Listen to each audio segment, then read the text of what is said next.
drauf auf den Rausschieb, dass wir oben drauf ist, festhalten, den Bodenschlag stabilisieren, rausfahren, nach unten gehen. Dann sind die Wellen durch, also an der Welle vorbei, dann durch, gerade die Kraft.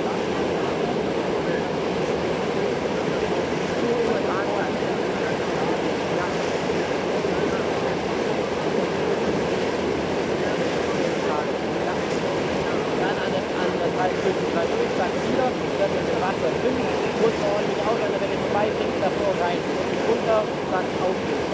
Dann Ruhe reinbringen, von oben kommen, auf den Kamm, mit dem rechten drauf fahren, dann aufnehmen, Position, Bodenschlag, neutral weg. Ich komme dann runter auf den Gegenstand durch die 8 oder 9 und andrücken, Start, die Welle aufnehmen, von hinten reinfahren, Gegenstand über, Bodenschlag neutral, dass man dann auf den Boden wegziehen kann, schnell auf Tempo von oben drauf, flachen Boot, schaut die Straße läuft, aber schnell nach Hause aber nicht zu sehr einen Winkel anbauen.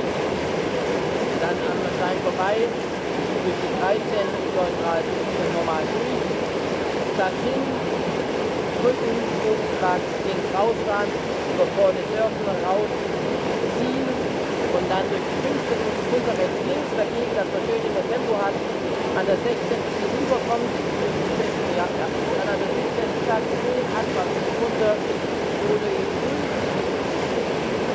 Dann haben wir den Korkenzieher drauf, Innenstab anvisieren und runter, dass wir dann schön von oben rechts kommen, dem links drauf fahren kann, rechts aufnehmen, über vorne nach unten über den Berg liegen, dann aber gucken, dass wir dann von oben rechts reinbringen kann, links stabilisieren, Rücklage hinten, oben, Schlagband, weg, nach unten, dass man dann wieder von Schwung durch wird, den linken Achsen runterfahren kann und dann eigentlich alles vorwärts gegen auflösen nicht mehr viel auslassen. Auch die Abwärtsführer hier, da muss man nicht stellen, einfach schauen, dass es immer läuft und immer vorwärts treibt. Die Aufwärtsführer konzentriert angehen, die hängen, weil man sie auch sehr aktiv anfahren möchte, ja, dass da alles safe ist und dann hier ganz lang. Einmal zack, zack und dann fahren. Das wird eine sehr schnelle Strecke. Ja, aber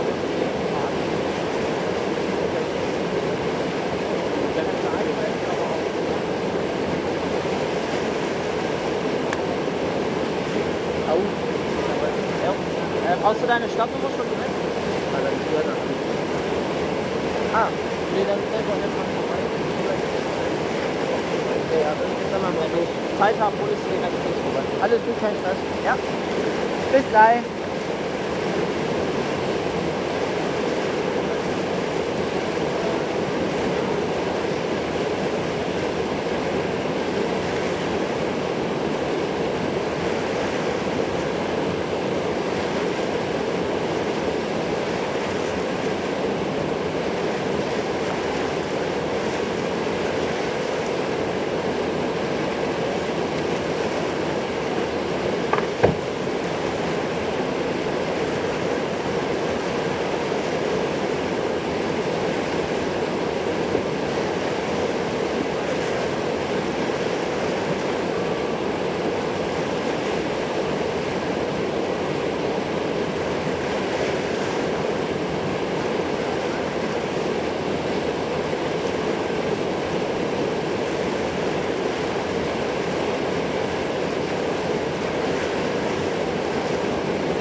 pritlačiť a musíme sa hore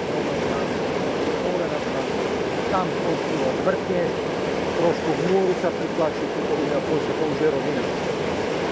Trošku si na tú 23 tamto trošku zariť, tam sa takto skúca, to má otvorené, rob si miesto pre telo, aby si vedel pritláčať loď stále, lebo to musí riešiť, kompenzovať tie stredy. Môžete to rýchať na tom tréningu, tak sa nevie nemáš, ale je to nemáš tak, že sa nevie, kde je. Také celé za špicou to je, nie? Čo? Také to celé za špicou. No, presne, ak máš tu SVK, tak tam ide aj podviežaš, tak dobre.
like the road in the front without touching the wall.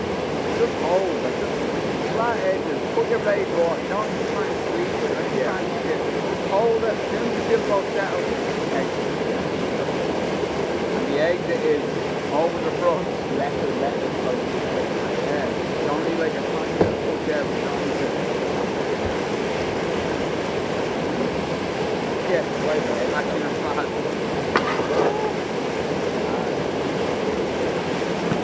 Exit and look at the river, right? Yeah, don't look at the gate. So, river right pole. And most times there's a lot of flows left right off, so I think just coming back here.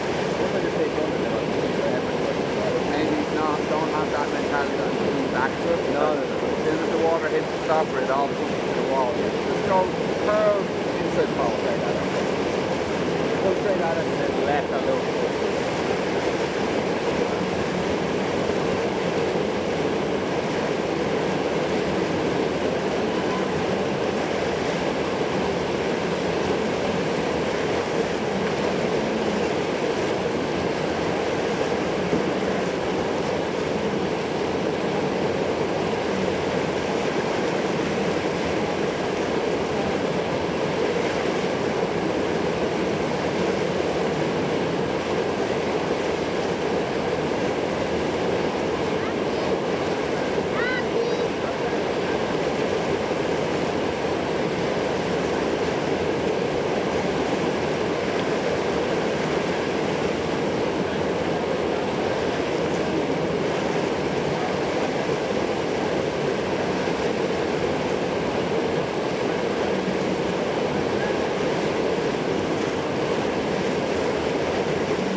già la 24 bisogna stare centrali oppure poi gagliare, è un'altra manovra.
Up, up, up, up, up!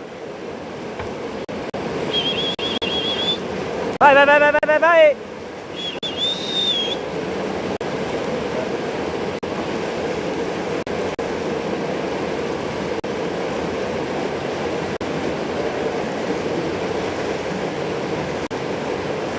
Quinta la prima parte, collega precisione, che prima precisione sola, dopo cominciare a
Wand.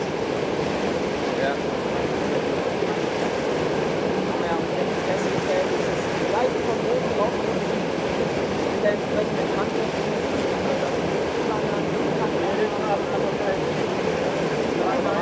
Einfach spitz drauf und dann meistens ja, und dann an die Wand.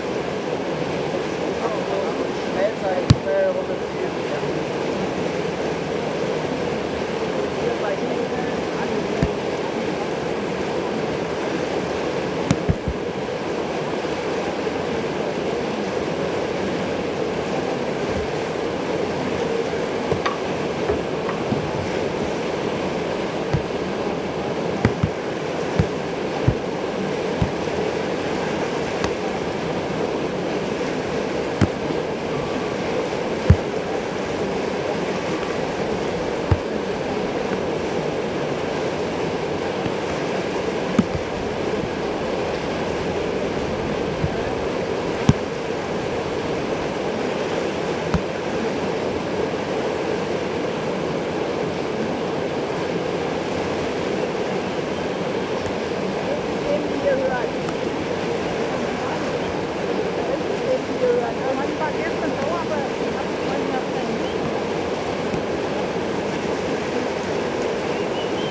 gespannt. Auch das wird wieder neue Bestzeit werden. 2,1 Sekunden setzt sich die Zone ab, muss jetzt hier die Nerven behalten. Aber die treibt hier gut immer weiter vorwärts, lässt er überhaupt nichts anbringen, geht hier rein, greift eng rein, wieder raus, ganz aggressiv, schön rüber, Anfahrt, 22, jetzt können wir auch kurz fest an der inneren Stange halten, nicht zu weit an die Wand rutschen, stürzt sich hier leicht abgelenkt gut und behauptet, das wird definitiv neue Bestzeit werden, hier die Kaderführung aktuell mit 90, letztes Abwärtstour passiert, 92, 93, 94, 95, 22 und damit für Kaderfunk hier Rang 1 nicht zu schlagen.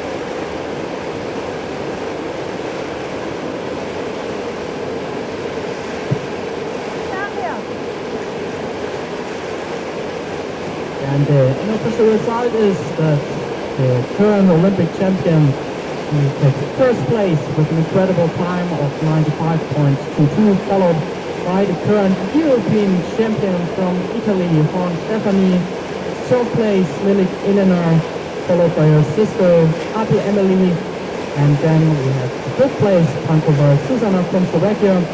All in all, the first 20 competitors reach the semi-final, but we also have the second one for the competitors who haven't reached the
Schauen wir mal auf die Liste, wer wird heute an den Start gehen. Fangen wir mal gleich bei den Favoriten an. Der letzte Starter in diesem Qualifikationsrennen wird Peter Kautzer sein. Peter Kautzer ist sehr erfolgreich. Er ist ein mehrfacher Weltmeister, zweifacher Weltmeister. Olympia hat er schon die Silbermedaille gewonnen. Dann haben wir auch einen ehemaligen Olympiasieger mit Joseph Clark, der als zweitletzter Fahrer auf den Kurs gehen wird. Aus deutscher Sicht dann auch interessant natürlich Hannes Eigner, der auch schon nahezu alles erreicht hat in seiner Karriere und dieses Jahr den großen Traum hat, hier auf den Weltmeisterschaften eine Medaille zu gewinnen.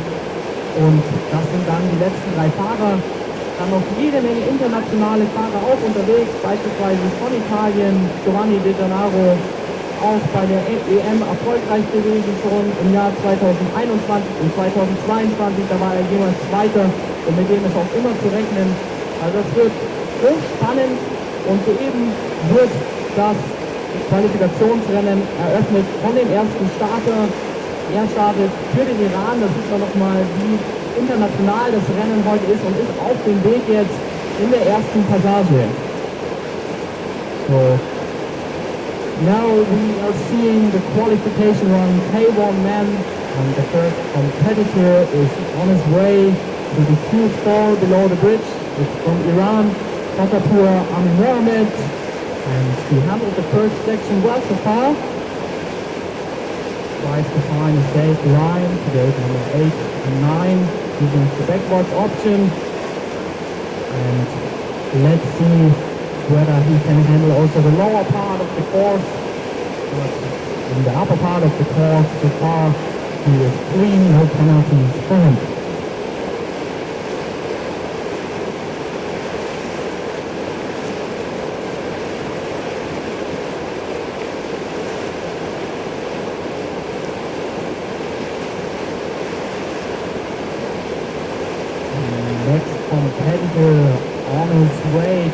number 3 represents Ukraine, Dr. Sergei.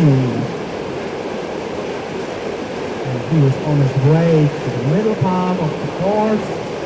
We have a safe line at gate 6, on his way to 7, and a nice jump in and out. So let's see how he can perform in the next section. A bit too late at gate number 8, so a slight touch means a 2-second penalty for the competitor from Ukraine. We need some extra speed at gate 10, so that could be costly for the guy from Ukraine at the age of 17, so one of the younger competitors. So his goal is also to acquire experience during the weekend, and we definitely will see him in the future.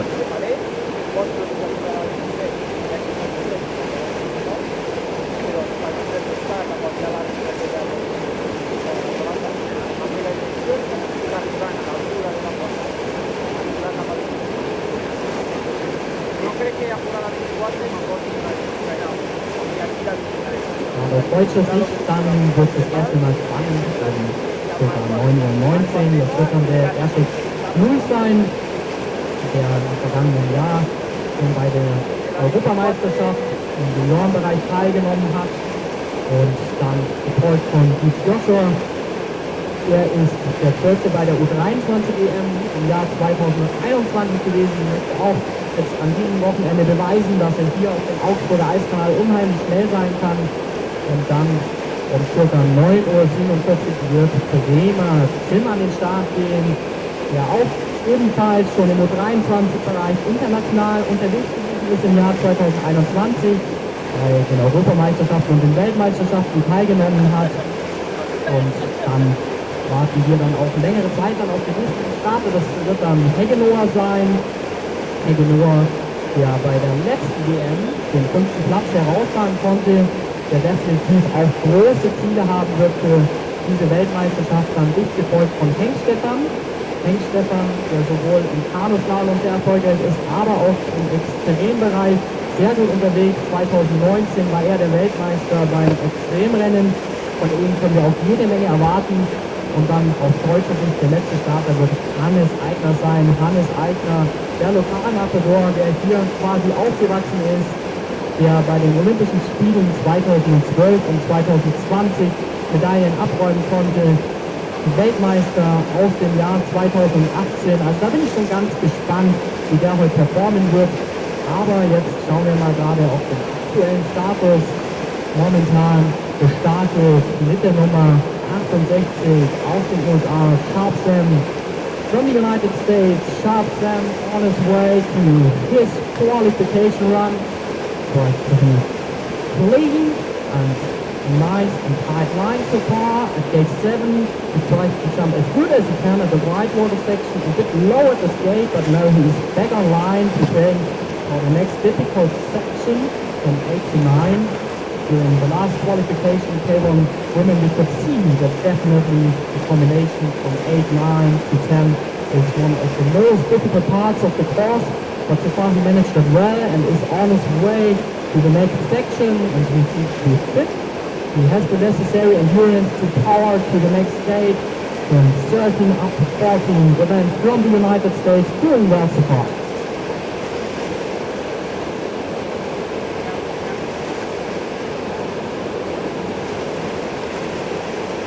Ja, und hier im oberen Abschnitt hat er wirklich Probleme gehabt. Hier Sam Sharp aus der USA hat hier 50 Strafsekunden am Tunnel 14 kassiert, zu eng ran, ist er nicht hin und Tor reingekommen. Teilweise hat gegriffen und vor Tor weggefahren, damit das Rennen hier wieder an. Dieser erste Lauf für ihn, es will laufen und er muss dann hier auf den zweiten Lauf hoffen und sich dann hier möglicherweise fürs Halbfinale zu qualifizieren. Ja, und hier oben im Starterbereich ist schon reges Treiben. Die ganzen Spitzensportler bereiten sich jetzt schon für den Start vor. Die werden ja dann in den nächsten halben Stunde zu sehen sein, wenn dann die Olympiasieger und Weltmeister auf den Kurs gehen. Und wir haben es ja bereits bei der vorherigen Kategorie schon gesehen, dass alle Sportlerinnen wirklich ihr Bestes gegeben haben. Denn jeder möchte hier wirklich den Tag nutzen, um sich bestmöglich für die WM auch vorzubereiten. Und das gleiche sehen wir jetzt auch in der nächsten Kategorie, der K1 Männer. Bis dahin wird sich hier nichts geschenkt. Jeder versucht hier auch schon viel zu riskieren, wenngleich es nur in Anführungszeichen der Qualifikationsrun ist. Und now we are waiting for the next competitor. It's from Croatia, Bengali Rocco, with bid number 66. And he's preparing for his start. He's at the age of 17, so one of the younger competitors. And his goal is also to acquire some experience during the weekend. So let's see how he can handle the challenging course. And he is starting now and is on his way to his qualification run.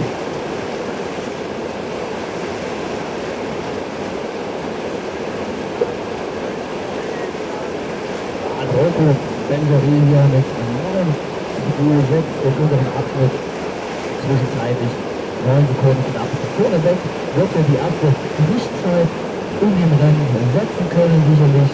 Anfahrt, letztes Aufwärtstour, bitte, ja, eng rein, wieder raus.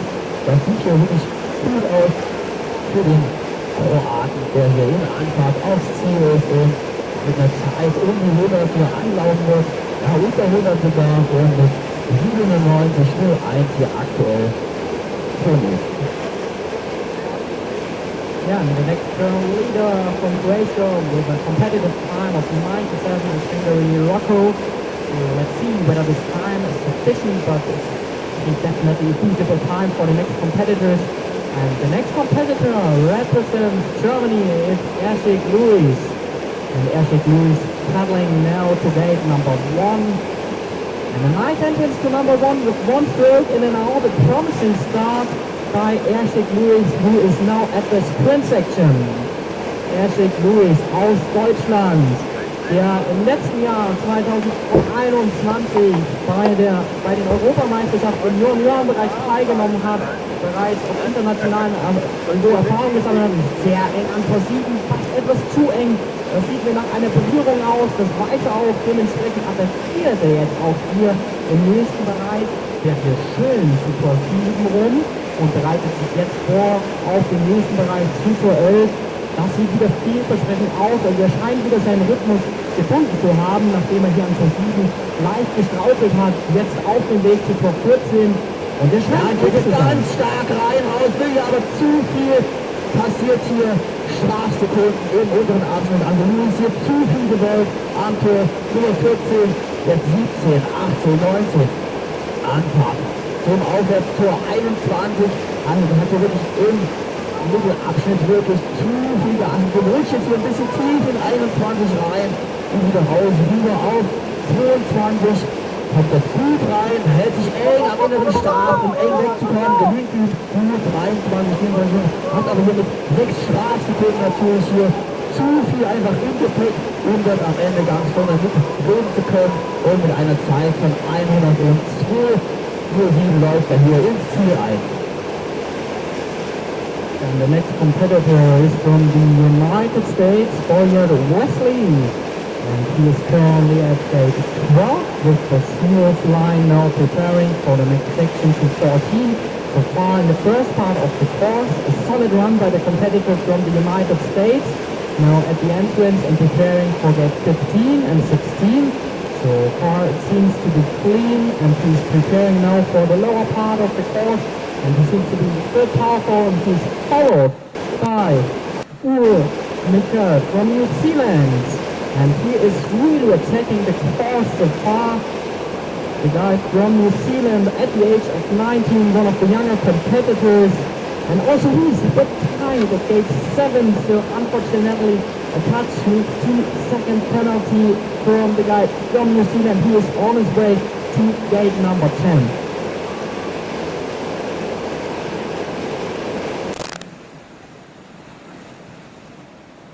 Ja, Michael Juhl hier in der Anfahrt auf 12, 13, 14, auch hier schon mit 4 Strafsekunden im Gepäck belastet. Geht hier rein ins Aufwärtstor. Nummer 14 geht es ruhig an, um das sauber durchzukommen. 15, 16, 17, hier diese versetzte Passage, wird hier weitaus zu eng an 16, also Touch, 4 Strafsekunden hier drauf aufs Konto. für Michael Hühne aus Neuseeland, der hier in der Anfahrt auf sein vorletztes Aufwärtstour hier rechts im Kreis ist, wird hier rein, wieder raus. Und das wird hier nicht ganz reichen, um hier ganz vorne mit reinzufahren in diesen Lauf. Da muss er sicherlich nochmal nachher im zweiten Lauf ran. Now at gate 8 is taking the course from Slovakia, it's Stanko Philip. 7th place at the last European Championship junior level in 2021. And he's showing his international class here at gate 11. He's one of the racing stars, and he tries to push his boat as fast as possible in order to book a ticket for the semi-final. And also the next competitor is a young competitor at the age of 18. He represents the Czech Republic. It's Rudolfa Martin. He was first at the European Championship in 2021 and second place at the World Championships. You definitely can see that he is one of the promising competitors, and he's now attacking the course at gate 5 to 6 and now to 7, and a nice jump at the right one breaking, but also he is too tight at gate number 7. Another touch at this gate, so it seems to be one of the most challenging gates of the course. And also at number 8, he struggles a bit, so now he has to try to push as hard as he can at gate number 10 in order to compensate the 4-second penalty. The man from the Czech Republic, Rudolfa Martin, now on his way to the lower part of the course. Ja, hier in Einfahrt auf 14, hier bin ich Aufwärtstour, was hier sehr schnell gefahren werden kann. Auch das gelingt ihm und wird gut rein, raus, 15, 16, 17, 13 sein. Gut, schön vorwärts, 4,4 Sekunden hier aktuell hinter der Bestzeit, aber er hat hier 6 Strafsekunden schon hier auf der Kette stehen, also zu eng an der einen oder anderen Stelle unterwegs gewesen hier. Martin Rudolfa aus der Tschechischen Republik, Anfahrt 22, geht hier rein, auf das wieder so hier, wenn ich die gleiche nach oben ab zu dir, Freddy. Yeah, and we are waiting for the next competitor at the start line. It's Brzezinski Jakub, who represents Poland, who was 5th place at the Under-23 World Championship in 2019 and 8th place at the Under-23 World Championships. So definitely also one of the promising competitors.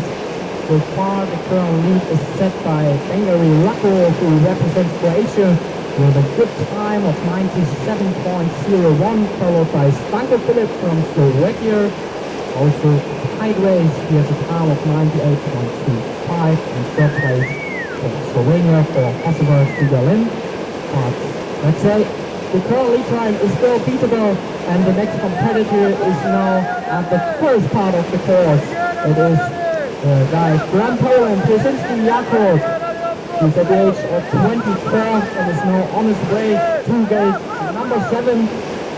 Really tight and close, but he managed to save line now to 8 and 9, and now preparing for 10, where you have to surf and use the brake and safely to gate 10. So far he's on a good line, attacking now gate 11 up to 12. The man from Poland on a good way, and now on his way to the next gate at the middle part of the course. Ja, Jakub hier gut unterwegs, Anfahrt 14, hatten hier leichte Probleme, wird hier Bewertung angezeigt und zwischenzeitlich liegt er hier mit 1,29 aktuell ganz vorne hier dabei, also Jakub Kuczynski aus Polen hier gut unterwegs in Anfahrt Tor 21, zu eng, viel zu eng ins Karussell rein, spielt vor im Aufwärtstour, da muss nachkorrigieren, das kostet natürlich viel Zeit, wie er das liegen lässt. Und da wird es ganz eng, Kopf rein, in 22 wieder raus. Und das hat er stark gelöst nochmal hier im unteren Abschnitt. 24, 25 und zeitlich holt er da jetzt nochmal hier tatsächlich im unteren Abschnitt richtig raus. Und mit 94, 7, 9 aktuell hier Rang 1 für Jakub Kuczynski aus Polen. The current lead now for Brzezinski Jakub from Poland with an incredible time of 94.79. So let's see what the time is worth. The only thing we can do is now sit and wait for the next competitors. And the next competitor is going to be with the number 65, Montalto Joshua from Australia. You definitely can see that we have a high-class international race today. And he is on his way to gate number 3. Unfortunately, a slight touch at gate number 2, but now he's back online with a nice rhythm of stroke. Really economical now, on his way to the next huge drop, the most challenging gate of the first part of the course, but managed it really well. There's a tight entrance now at 8, tries to be as tight as possible at the next gate, but also there, unfortunately, another second of penalty. So let's see how we can handle the lower part of the course in order to compensate this mistake.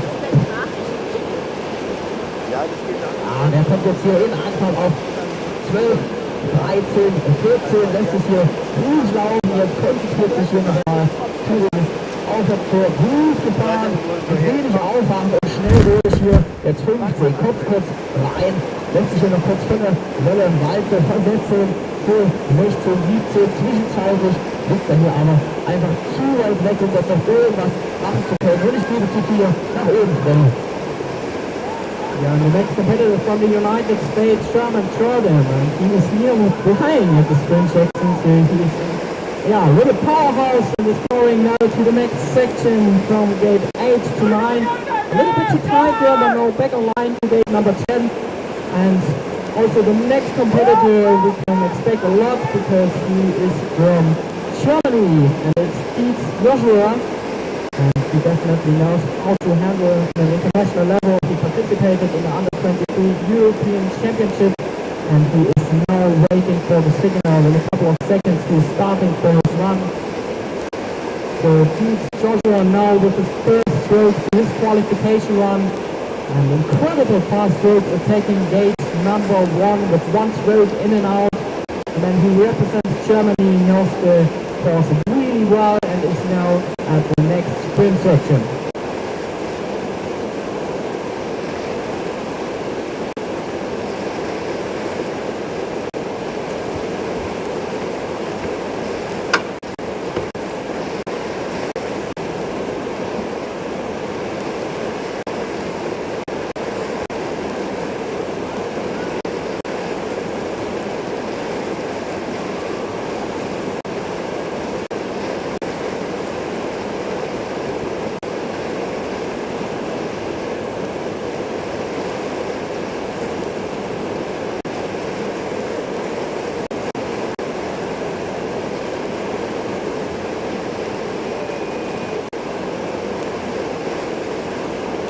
And still the current lead by Brzezinski Jakob with a time of 94.79, followed by Bengary Rocco, who represents Croatia with a time of 97.01.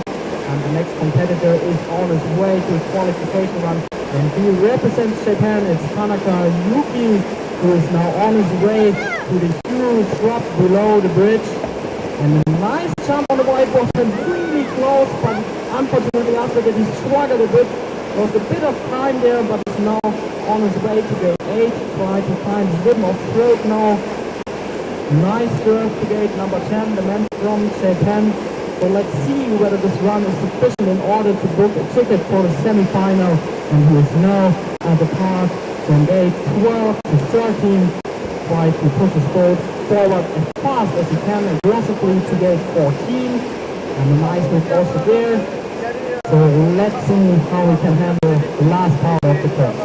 Ja, hier zu aggressiv unterwegs gewesen. Arthur Nummer 14, hier 2 Strafsekunden. Und Joshua Dietz hat sich hier zwischenzeitlich auf Rang 2 eingereiht. Also gute Fahrt hier von Joshua Dietz und hier jetzt der Japaner jetzt in unserem Abschnitt. Anfahrt 22, Aufwärtstour hier. Eigentlich stößt sich aggressiv ab, zu aggressiv. Nimmt hier eine Berührung an 22 mit Boot, hat sich schon aufgebäumt. Also jetzt nochmal 2 Strafsekunden aufs Konto. Und eine Zeit von über 100 wird hier rauskommen für den Japaner. Ja, 108 hier.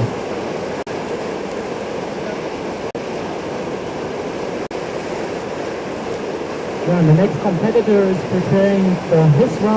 He represents Slovakia, is Galovic Maximilian from Slovakia, and now he is starting to his qualification run with fast strokes to the first huge fall to gate number 1.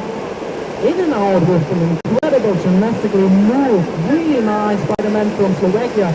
He is really attacking the first three gates, and now with a nice sprint to get 4 to 5.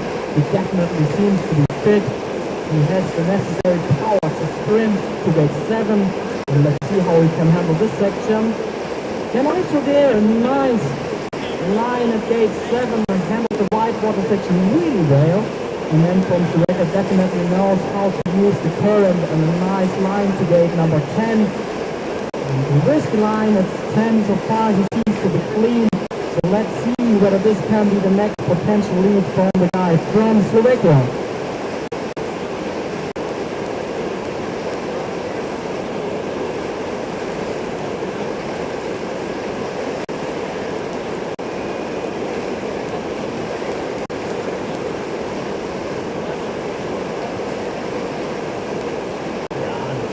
Curtis hier aus Irland im oberen Abschnitt hier unterwegs mit viel Strafsekunden hier im Gepäck.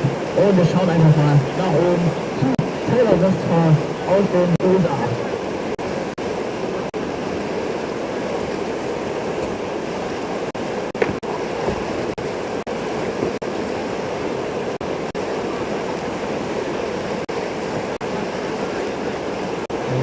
On the course from the United States, it's Westphal Tyler at the age of 26.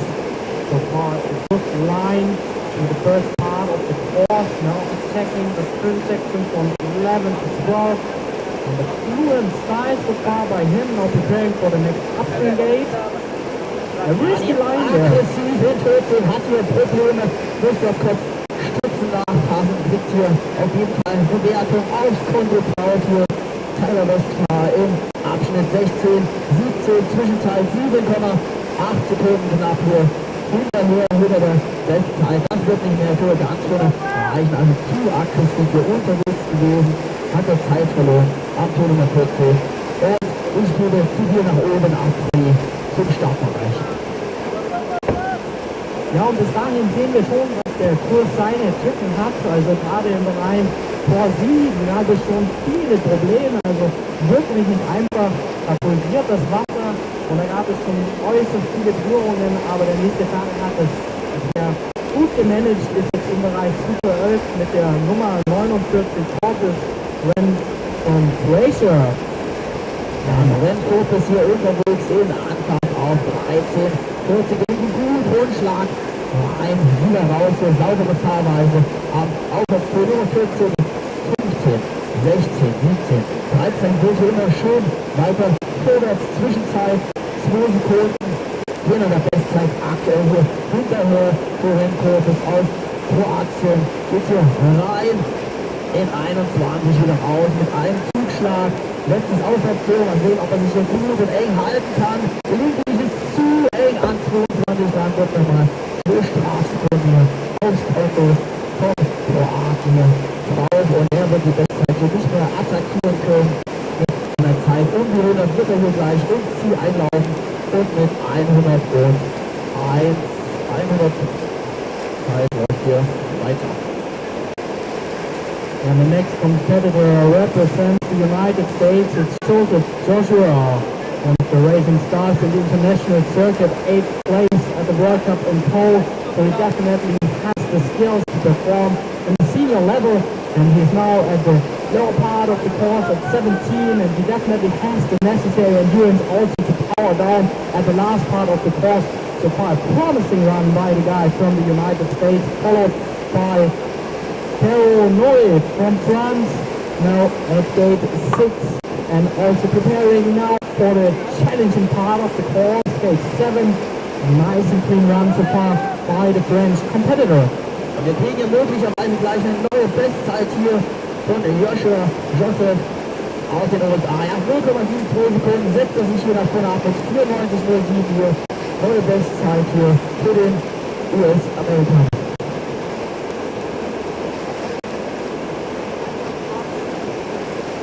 Yeah, we can expect a lot from him. Also tomorrow, I think the time is definitely sufficient to reach the semi-final. Joseph Joshua with the new current leading time of 94.07. followed by Przemski Jakob from Poland and Piet Josef from Germany.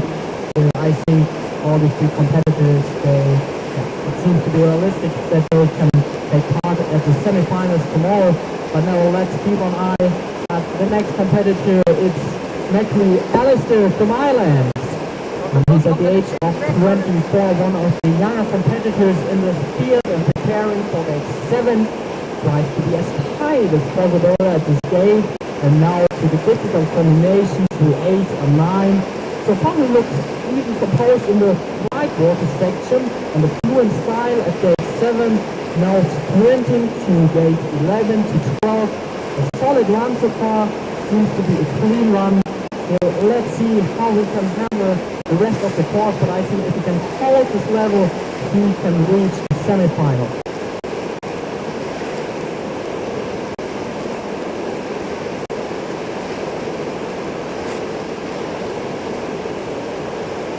And now the next competitor at the first part of the course is Rafael Miguel from Spain. He's starting at Taiwan as well as C1, and he's one of the most promising athletes for the future. And he's attacking the course in his kayak, and he's well known in the international circuit, in particular in the C1 category, where we're going to see him later. He had a lot of success last weekend, third place during the European Champion, and he's showing his extra class at gate 10 now, pushing forward to 11. He is one of the lighter athletes, so it seems to me that he is flying through this course now at the sprint section 2:14. Let's see how he can handle the next section from 14 to 15.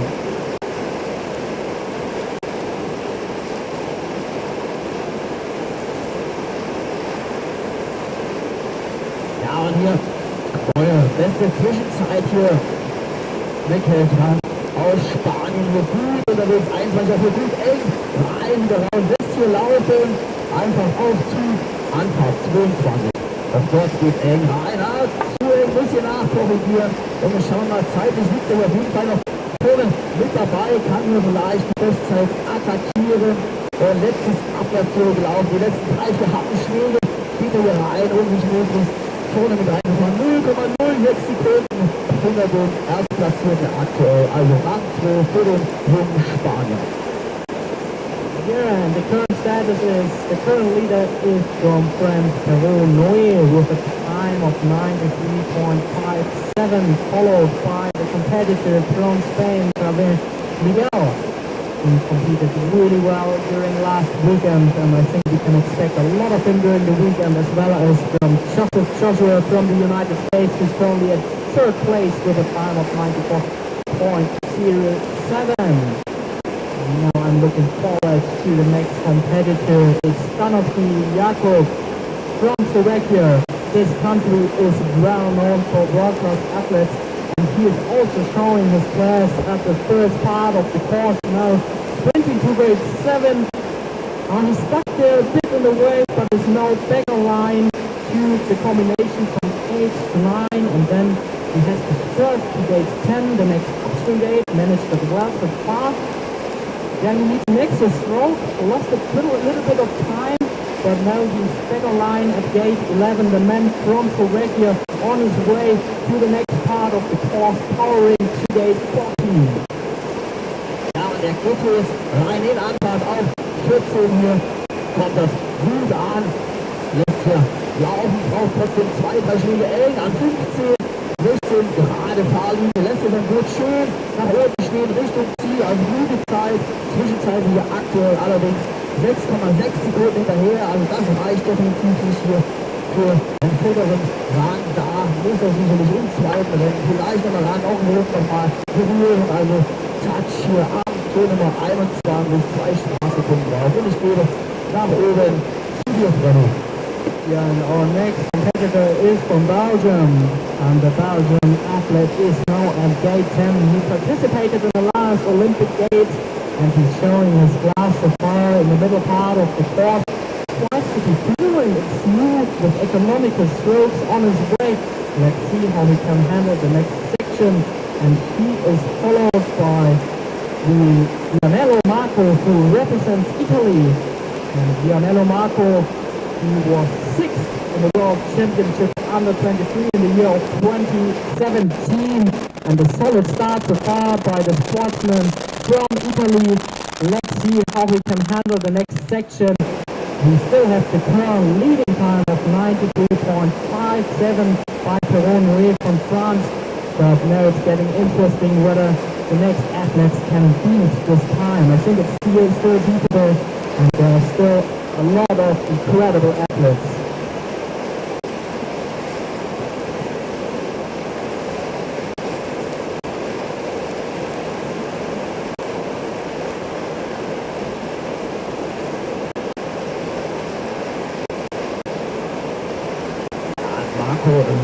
Aus Italien hier in Anfang 14, geht hier gut rein, wieder raus, 15, 16, auch er treibt hier sein Boot vorwärts, der will hier gleich im ersten Lauf absichern, um hier im Halbfinale dabei zu sein.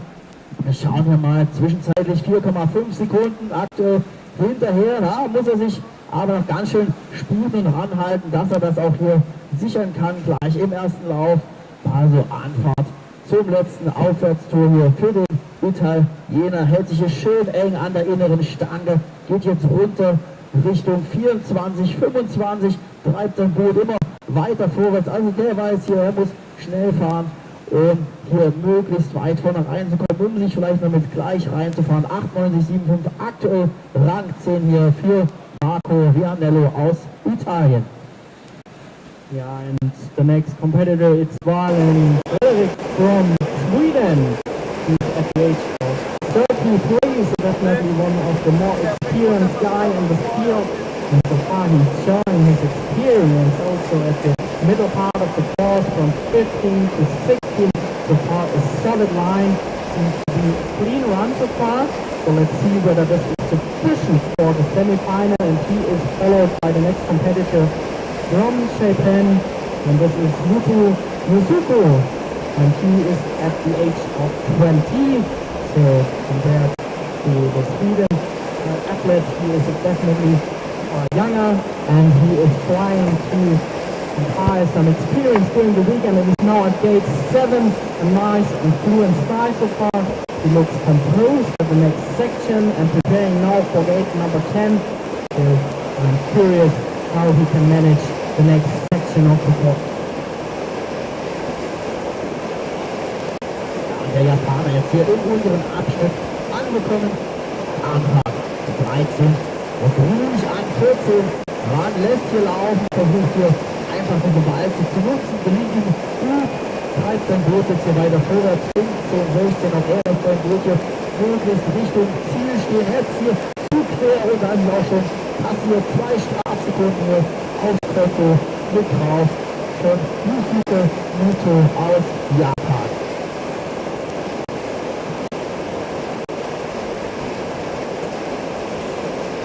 Now it's time for the next Spain competitor. He's at the age of 23. It's Aqua Manuel. He is now on his way to the Augsburg combination from 8, 9 to 10. Managed that well. Unfortunately, he picked up a penalty at the well-known gate 7. But now he's on his way to the sprint section and tries to find a nice rhythm of strokes, and that looks fluent. So an economical style by him so far, and we are waiting also for the next competitor then, and that must be 37, Sudi Matis from Morocco. Ja, nur 0,6 Sekunden hier fliegt er her hinter der Bestzeit. Manuel aus Spanien gut anfahren. 20, 21, kommt hier eng rein wieder raus. Der kämpft hier unten immer weiter, also er will diese Bestzeit hier wirklich noch attackieren. Versucht hier, hat jetzt hier Probleme an. 22 steht sich ja nochmal raus. Zu weit hängt hier in der Restaurantreise. Fällt einfach zu weit rausgestoßen. Hat hier Probleme. Und das wird hier nicht mehr für die Bestzeit reichen. Für Manuel Escher aus Spanien mit Rang 6 läuft er hier ins Ziel ein. Ja, und aus deutscher Sicht wird es gleich wieder äußerst spannend, denn jetzt wird gleich in jedem Moment Bremer Tim an den Start gehen, beziehungsweise starten. Er ist 21 Jahre alt, hat bereits im Jahr 2021 bei den Europameisterschaften und Weltmeisterschaften im 23 Bereich teilgenommen und ist jetzt auf dem Weg zu Tor Nummer 1. Der möchte hier am Wochenende zeigen, dass mit ihm auch auf internationalem Niveau auf dem Augsburger Eiskanal zu rechnen ist jetzt auf dem Weg zu Tor Nummer 4. Und der ist, das sieht man hier schön in diesem Bereich, hier sein schwarzes Boot schön durch die Wellen peitscht. Und bisher ein super Lauf von Tim Bremer. Jetzt Antwort 7 macht das auch hervorragend, findet die richtige Balance aus Risiko, aber dann auf einer soliden Linie. Jetzt Antwort 9. Das ist schön rüber Antwort 10 und da braucht er auch nur einen Paddelschlag. Also der ist definitiv auch ein Mann für die Zukunft, mit dem ist definitiv zu rechnen in den nächsten Jahren und befindet sich jetzt auf dem Weg zu dir in den unteren Streckenbereich. Antwort 14. Tim Bremer. Ja, und hier ist gut unterwegs mit bester Zwischenzeit im oberen Abschnitt. Wir schauen hier gleich jetzt unsere Zwischenzeit, was er hier abliefern kann, ob er diese Zeit halten können. Das sieht gut aus, 1,25 Sekunden hier für Tim Bremer. Vorne weg und da ist es auch schon wieder futsch, 2 Strafsekunden direkt hier aufs Konto drauf. Also da war es zu eng dran am Tor Nummer 17. Aber jetzt hier läuft es gut weiter, geht hier ins Kabel rein, raus, jetzt ist Aufwärtstor. Da weiß er auch genau, da muss ich eng halten, um gut wegzukommen. Der Linksdienst kommt hier eng weg und jetzt muss er Gas geben hier 23, 24, 25. Das riecht hier möglicherweise nach neuer Bestzeit für Tim Bremer. Und wir schauen mal 93, 94, 93, 38. Aktuell hier Tim Bremer, Rang 1 ist hier Zuschlage. Yeah, the new leader, Bremer Tim from Germany, with an incredible time of 93.38. Even with a 2-second penalty, he managed to take the pole position. He's on top of the table, followed by the competitor from France, Perron. Really close race so far. He's just 0.19 seconds behind the Paris. And then it's Javier Miguel, the competitor from Spain, who is also going to compete in the afternoon in the C1 category. He's at third place, followed by Joseph Fischer from the United States. And now sehen wir mal kurz, das wird hier weg. Dimitri Marx hier in Bestzeit unterwegs im unteren Abschnitt gewesen. Also der Schweizer hier starke Zeit vorgelegt hier auf dem unteren Abschnitt. Jetzt 24, 25, wir schauen mal hier. Zeitlich noch gut dabei, muss hier die 93, 38 hier von Bremer schlagen, um hier, ja, und das gelingt ihm 91, 84 hier, neue Bestzeit für Dimitri Marx aus der Schweiz. and the next competitors are Gosens Adam from Slovakia, as well as Rachel Yakov, who represents the Czech Republic. And Konstantin Adam is now the middle part of the course.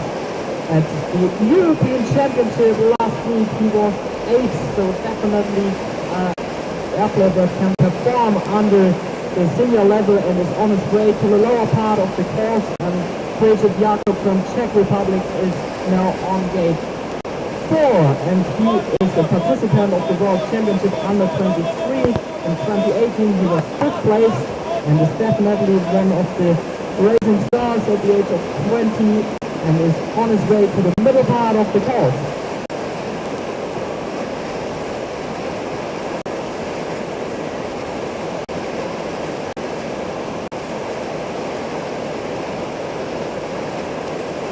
Ja, Jakob Krejcik aus der Tschechischen Republik im Mittelabschnitt 12, 13, 14 unterwegs und er 13 wurde gefördert, rein in 14, gelingt ihm gut, wieder raus, legt es schön nach vorne, um eng wegzukommen, Kopf frei.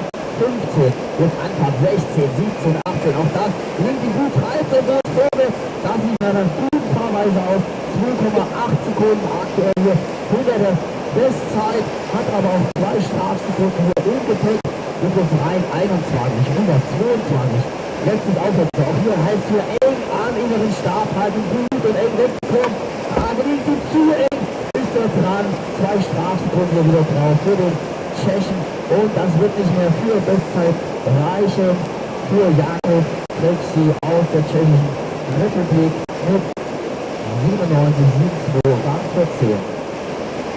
Ja, und währenddessen ist Manuel aus der Schweiz schon bereits im Streckenabschnitt 11, 12, der Schweizer, der im Jahr 2018 bei den Weltmeisterschaften im 23-Bereich schon den 5. Platz belegen kann.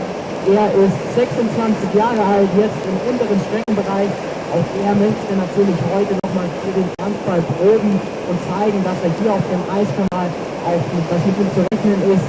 Denn in gut 1,5 Monaten sind ja die Weltmeisterschaften.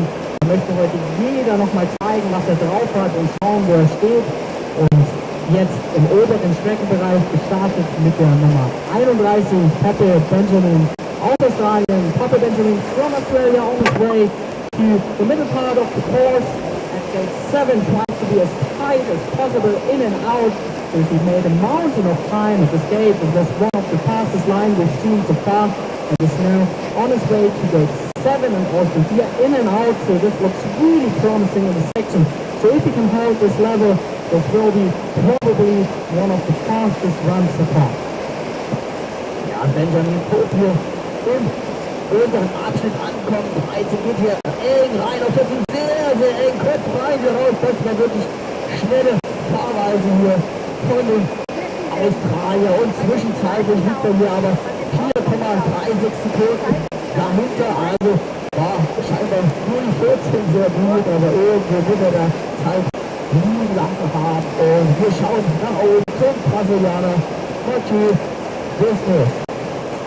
Yeah, and Mathieu Desnos, who represents Brazil, is now on his way to gate 7, and he is an incredible fit guy. So one of the most athletic guys now at gate 7 with really strong but also economically skilled. On his way to the next combination 8, 9 and 10. One of the most difficult sections of the course, but with a fluent style he managed to do really well. And is now at the next part of the course, an incredible fast stroke by Mathieu Desnos, who represents Brazil, on his way to gate 14. Ja, und kommt hier rein in 14. Gelingt die gut saubere Fahrweise. Jetzt 15, 16, 17. Achtung, die versetzte Passage hier. Zwischenzeitlich liegt er hier im unteren Abschnitt. 1,35 Sekunden hier aktuell hinter der Bestzeit. Also hier noch gut unterwegs. Der junge Brasilianer Mathieu Desnos, Anfang 21. Auch das gelingt ihm hier gut sauber über einen Zugschlag jetzt hier rein, raus. Letztes Aufwärtstor. Das heißt hier eng halten. Nicht zu weit an die Wand rutschen. Ja, das gelingt ihm, muss ein bisschen hier nachkorrigieren. Denn jetzt letzten 3 Tore laufen hier für den Brasilianer. Anfahrt, letztes Abwärtstor und jetzt Eichler hatte Schnee geöffnet. 95, 96, 95, 75, aktuell Rang 9 für den Brasilianer. And the current lead is by Mark Symmetry, who represents Switzerland with 91.8, and he is already qualified for the semifinals tomorrow. So all in all, 30 athletes, they have the permission to participate in the semi-final in the first run. And it's definitely a competitive field. And we have the next competitor on his way to his qualification run. It is here with number 28, next competitor Jasper Sanz from Slovenia. He's at the age of 28 and he is a strong athlete. He is fit and powering to the next upstream gate with incredible fast strokes to 7, finds the fluent line now to 8, 9. He definitely knows how to handle white water. He trains in Slovenia, parts a huge white water course, and he is now at gate 10 and powering to the next section. The man from Slovenia is on a good run. Hopefully he can hold this incredible high level also at the next part of the course.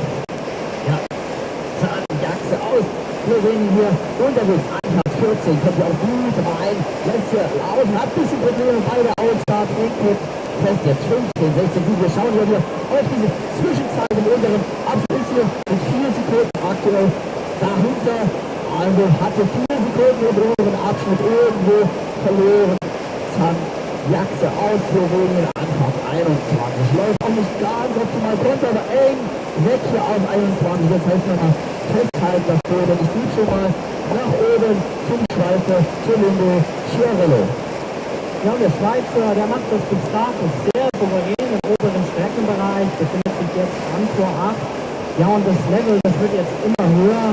Die aktuelle Zwischenzeiten sind, dass Mark Symmetry aus der Schweiz führt mit 91,84 und ist damit schon qualifiziert. Genauso wie die nächsten beiden Fahrer Adachi Katsuya aus Japan, genauso wie Serena sind. Und jetzt bin ich dann gespannt, wie sich die anderen Fahrer schlagen werden. Das Niveau ist bis dato definitiv sehr hoch und jetzt unterwegs im oberen Streckenbereich der nächste Fahrer, Antor Nummer 1 mit der Startnummer 26, jetzt unterwegs. Und das ist der Butcherfin from New Zealand, now on his way to his qualification run. He was the 4th place in 2018 at the World Championship in under 23, and he is showing his class now at the next section to gate 7. A really tight run, tries to be as tight as possible at this gate, and now preparing for the next option gate, tries to be fluent and with smooth strokes to gate 10. So promising run so far by the man from New Zealand.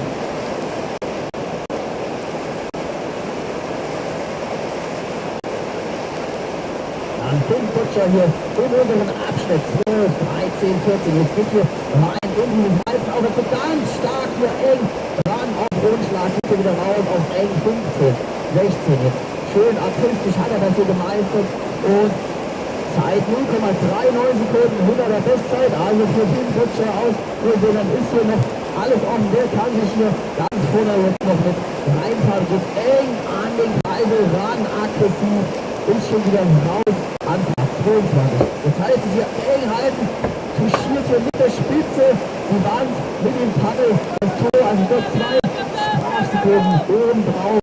Das ist nicht viel für seine Zeit und mit einer Gesamtzeit von 93, 8,54 im Ziel, Finn Butcher aus Neuseeland.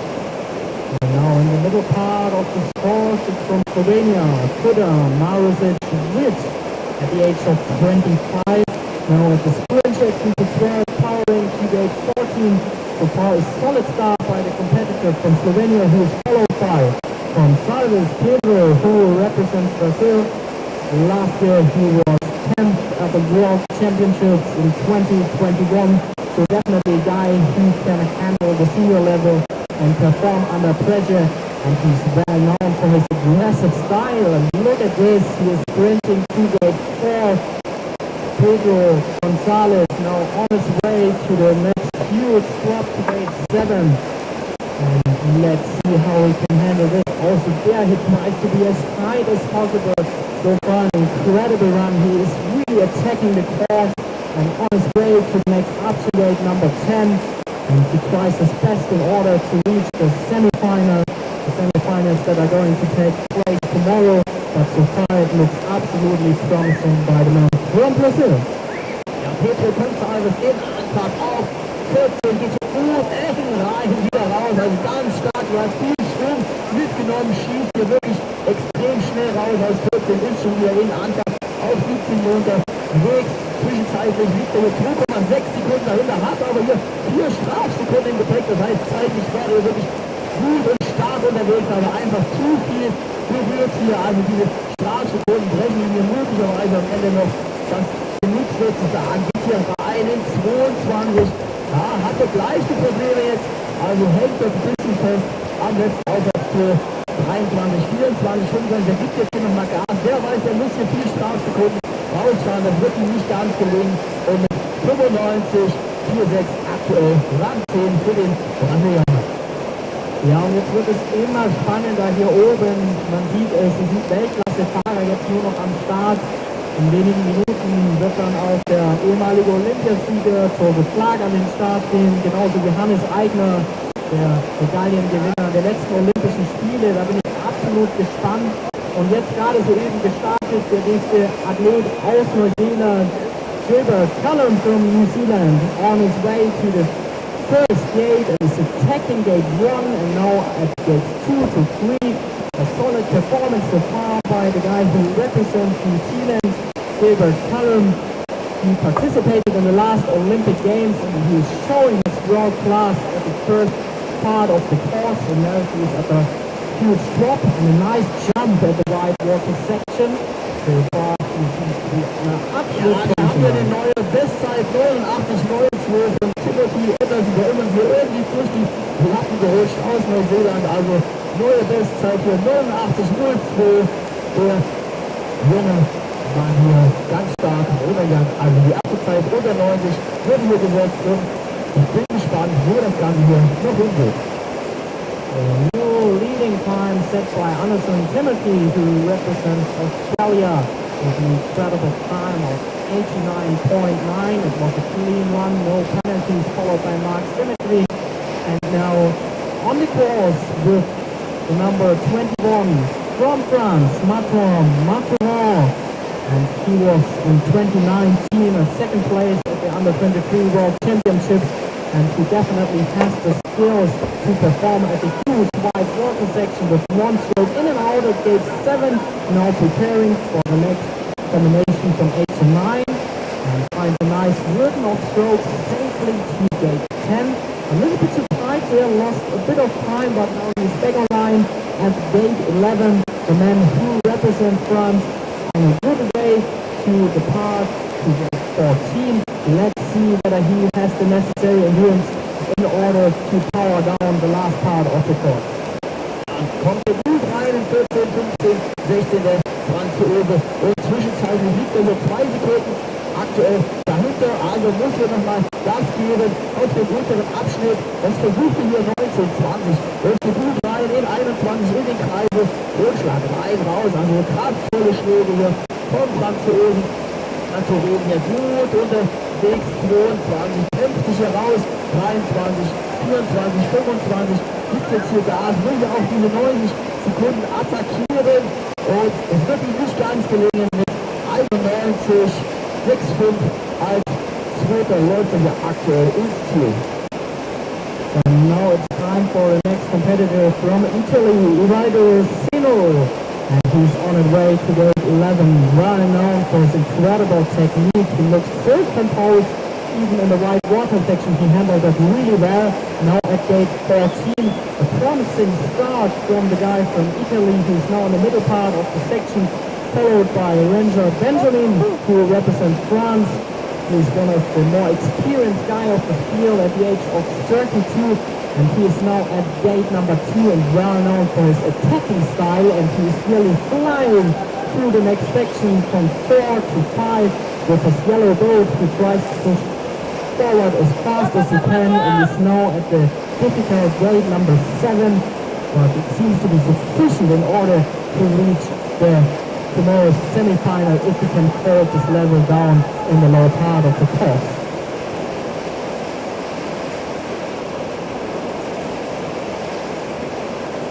Ja, und der Franzose Benjamin Renner hier im unteren Abschnitt Anfahrt 12, 13, 14 im oberen Abschnitt war er nur 0,5 Sekunden hinter der Bestzeit. Wir gucken ganz genau hin, was er jetzt eben macht. Ganz stark gefahren hier die 14. Das Boot hat sich aufgebaut, aber einfach nur mit Rundschlag rein, raus. Zwischenzeit liegt hier 2 Sekunden hinter der Bestzeit. Also hat hier nochmal verloren auf diesem oberen Abschnitt im Bereich Ölbrücke. Scheinbar geht es gut eng rein in 21 wieder raus. Steht dort stark und eng drin. Jetzt Anfahrt 22. Muss ich auch hier eng halten, auf 1, 2 Schwimmen rauszukommen. Zeitlich liegt er hier bei aktuell 85 Sekunden. Das wird nicht reichen, um die 90 hier anzugreifen. Also mit ca. 91, 92, 91, 6,3 läuft er hier aktuell ins Ziel ein. Well, let's see whether the next athletes can beat the current leading time by Anderson Timothy from Australia, 89.9. A huge challenging time, so he set a high pressure to the next competitors. And the next competitor is Sabotin Martin, who is now at the middle part of the course. And Boaz Christopher from UK is preparing for his run, and he is starting now. He is a former medalist of the World Championships in 2021 in the category under 23, one of the racing stars of the international circus, on his way to the first gate. And so far he is flying to this section, and he's well known for strong strokes. He's at the age of 23, and now at gate 7, a smooth line, and out now at the combination 8, 9 and 10, it's Christopher Bowers from UK.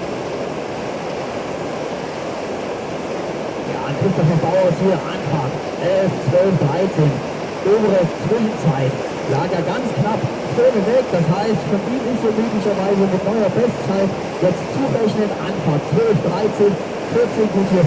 Gut war Christopher Bauers Ja, hält ein bisschen fest an. 14 muss er nachkorrigieren. Topkurs rein. 15, 16. Reicht jetzt hier sein Boot. Weiter vorwärts. Zwischenzeitlich liegt er hier jetzt 2,78 Sekunden. Also hat er zwischenzeitlich viel Zeit verloren.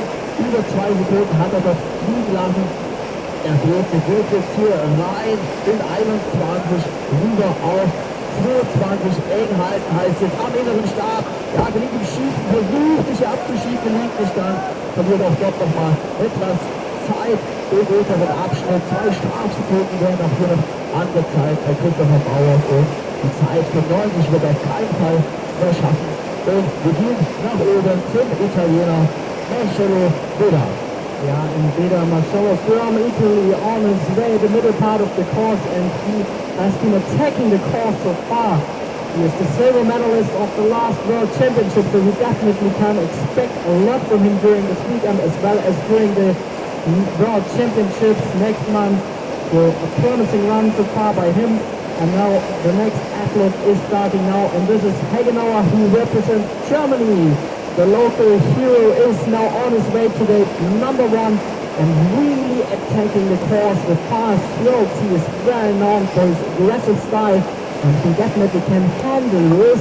And you can see he is flying through 5 and 6. Really promising run by the guy who represents Germany, Hagenauer.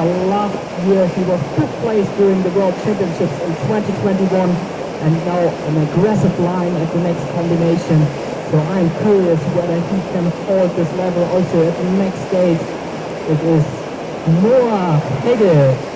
Ja, ganz stark unterwegs hier Noah Hegge. 11, 12, 13 kommt er durch und hatte 1 Sekunde Vorsprung im oberen Zwischenzeitabschnitte rein. 14. Der kennt sich aus, ganz stark, hat hier aber Probleme, muss sie nachkorrigieren. Jetzt geht's hier weiter. 14, 15, 16. Und nochmal, kontrolliert hier nochmal die Fahrt bitte. Absichern, über gut rein. 0,35 Sekunden jetzt aktuell hinter der Bestzeit, hat hier also auch Zeit verloren. Das war sicher das Tor. 114, Anfang 21. Zu eng an 21. Hat hier mittelgut, vorne berührt. Also 2 Strafsekunden jetzt drauf. Und wir schalten einfach mal gleich nach oben zu Stefan Hengst. Ja, und der Stefan Hengst ist bis dato auch sehr gut reingekommen hier in seinen Qualifikationslauf, der ja letztes Jahr bei der Weltmeisterschaft hier glänzen konnte mit einem 5. Platz und ist jetzt auf dem Weg zu Tor Nummer 10. Das sieht super aus bis dahin. Er ist ja bekannt auch dafür, Risiko einzugehen, aber das macht er hervorragend bis dato. Stefan Hengst, der ursprünglich aus Hamm kommt, aber schon seit Jahren auf dem Augsburger Eiskanal dribbelt. Und man sieht das, er hat die notwendige Erfahrung, der weiß definitiv, wie er jedes Tor hier nimmt und schön an Tor 14 auf. Und er müsste jetzt gleich bei dir unten ankommen. Ja, und da ist er auch schon und zwischenzeitlich liegt er jetzt 0,88 Sekunden vorn, also fliegt hier nach neuer Bestzeit. Zwischenzeitlich hat sich hier Hecke auf Rang 2 gesetzt und jetzt Stefan Hengst hier in Anfahrt 21, lässt hier rund laufen, versucht hier viel Sturm mitzunehmen, geht rein in 22er Aufwärts, Durchstoß heißt jetzt eng bleiben, eng raus, Schwung mitnehmen jetzt nach oben, jetzt heißt Gas geben, die letzten 3 Abwärtstore laufen hier für Stefan Hengst aus Deutschland und er ist hier gut unterwegs und wir schauen, ob er hier die Bestzeit attackieren kann. Stefan Hengst mit 89,77, ganz knapp aktuell Rang 1 und wir schauen zum Schweizer Lukas Vero. Such a tight race so far, and Lucas is pushing as fast as he can at gate 11, and it's definitely necessary to take a risk at this qualification run because so far we've seen a high-class qualification, and he is now at gate 14. And so far he is clean, and he's followed by Lorente David from Spain. He represents Spain, and he is definitely one of the most promising athletes in these international fields. He is the silver medalist of the year 2019, one of the stronger athletes. He is a little powerhouse, empowering now from gate 4 to 5. So let's see how he can handle the next section, whether he can take or beat the crown lead that is set by Stefan Hengst with a time of 89.77. Really high-class qualification run so far, and David Lorente is showing his extra class also at the section from 8 to 9 with 1 stroke in and out at gate 10. So let's see whether he can beat the current leading time set by Stefan Hengst. Und David Lorente aus Spanien hier in Antwort auf 14 geht hier gut rein in dieses Aufwärtstor.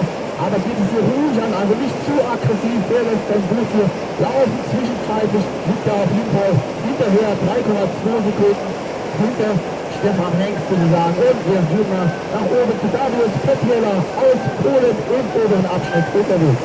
Yeah, it's Darius Petrela, one of the more experienced athletes in the field. He's at the age of 36, a former European medalist in the years 2017 and 2019. He definitely has the class to challenge here at this level. He can be one of the fastest on his day, and he's attacking here the middle part of the course. Now at gate 9, with nice strokes to 10, safely at gate 10. So far a clean run by the competitor from Poland. He is now at the sprint section, and he is well known for his incredible fast strokes. Look at this. He is nearly flying to gate 14. So an absolutely promising run so far by the man from Poland. Ja, starke Fahrweise hier von den Polen. Darius Petrela hier unterwegs im unteren Abschnitt. Zeitlich liegt er hier knapp 3 Sekunden hinter der Bestzeit. Also wir sehen hier, Stefan Hengst hat hier wirklich einen guten Lauf erwischt. Und der Pole geht jetzt hier hinterher 21 rein, wieder raus, runter, kämpft sich rüber. 22 zum Aufwärtstor hier eng. Aufwärts versucht eng zu halten, eng wegzukommen. Ja, gelingt nicht ganz, muss hier nachkorrigieren. Und versucht jetzt hier die Zeit von Stefan Hengst anzugreifen, aber das wird definitiv nicht reichen. Und wir schauen zu seinem Landsmann, zum Michael Pursuit aus Polen. So, the car from Poland. And he is at gate 11. An incredible fast line in the middle part of the course, one of the fastest we've seen so far. Let's see whether he can beat the current leader, Stefan Hengst, who performed absolutely incredible with a time of 8 to 9.7. But Patrick Nicker is attacking the course so far. He is a medalist of the World Championship 2018 in the team. And now I'm curious about the next competitor who represents Austria. It's Felix Oschmautz, and he performed so good during last weekend. The bronze medalist at the European Championship, one of the racing stars. He's at the age of 22, one of the taller athletes with an incredible reach. Now at gate number 10, in and out. That looks absolutely promising. He is attacking the course, tries to be as tight as possible at the next gate. The man who represents Austria so far on a good run and with a gymnastical move at gate number 10. Let's see how we can handle the next part of the course. It's Felix Oschmautz. Ja, und er kommt jetzt hier eingeflogen in Tor Nummer 13, aber schon mit leichtem Rückstand im oberen Abschnitt. Ja, akustisch geht es hier rein auf 14, aber zu eng gewesen. 2 Strafsekunden werden hier angezeigt für Felix Oschmautz. Ist jetzt hier 3,1 Sekunden hinter der Zeit von Stefan Hengst. Also das wird hier nicht mehr reichen. Da kommt er nicht mehr ran. Da muss er zu viel raus beim unteren Abschnitt. Das ist nicht möglich. Und wir schauen schon mal nach oben zum Franzosen Mathieu Piazzico. The next competitor is Basil Mathieu. And on his day, he can be an incredible performer. He showed it a couple years ago. He's a world champion medalist, and he's well known for his beautiful technique. It looks so effortless, and even at the really difficult combination from 9 to 10, a nice move by the competitor from France, who is now on his way to the sprint section, 11 up to 12. So far we've seen an absolutely high-class qualification run, and Mathieu Basilou is performing absolutely well in the first and middle part of the course. Let's see how he can handle the next difficult section. Mathieu Basilou. Ja, hier gut unterwegs, Zwischenzeit 1,73 Sekunden dahinter und kämpft sich jetzt hier in Anfahrt 19, 20, 21 und eng ran, versucht er jetzt an den Kreisel zu kommen, gelingt ihm mit viel Ruhe, lässt das Boot hier laufen und links geht jetzt hier rein ins 22er Aufwärtsdorf, wird eng rein, kommt wieder raus, die letzten 3 Tore laufen hier für den Franzosen und er versucht jetzt hier die Bestzeit anzugreifen von Stefan Hengst und ich schaue, ob ihm das gelingen kann, aber das wird nicht reichen mit einem 90,61 aktuell Randpunkt. And the next athlete to represent Switzerland, it's Thibaut Martin. And he struggled a bit at gate 10, lost a bit of time, but maybe second line at gate 12. He participated in the last Olympic Games So he definitely is well known in the international circuit and is at gate 14 so far. A promising run by the man from Switzerland, and followed by him is Crespo Juan. And he is definitely also an incredible performer. Last year he's showing his world class with the third place during the last World Championships. And he is well known for his incredible fast stroke, sprinting at the first section. Juan Crespo.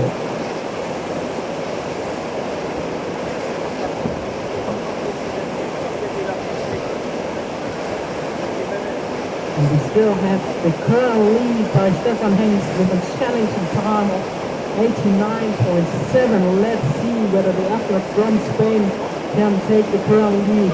Crespo is attacking the course at gate 10. He tries to be as tight as possible with one stroke in and out. Now he's at the section 12 with fast strokes, but also economically he's preparing to gate 14. So he's definitely also a guy that has a huge potential for the World Championship. We can definitely expect a lot from him.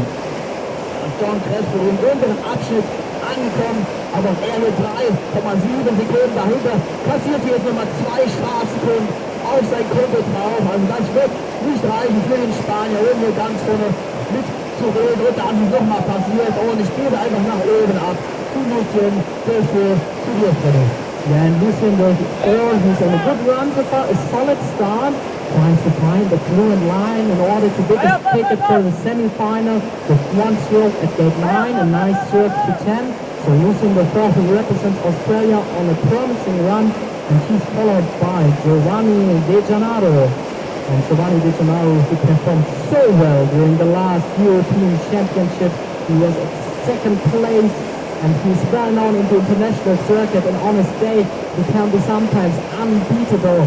And he is preparing for his run and now on his way to gate number 1, the man from Italy. He's well known for his incredible technique. Now at gate 1 with one stroke in and out. He's attacking the first 2 gates. So let's see how he can handle the next part of the course. Giovanni De Gennaro, trained by former Olympic champion Daniele Momenti. And he is sprinting to the next difficult section, to gate number 7. Giovanni De Gennaro.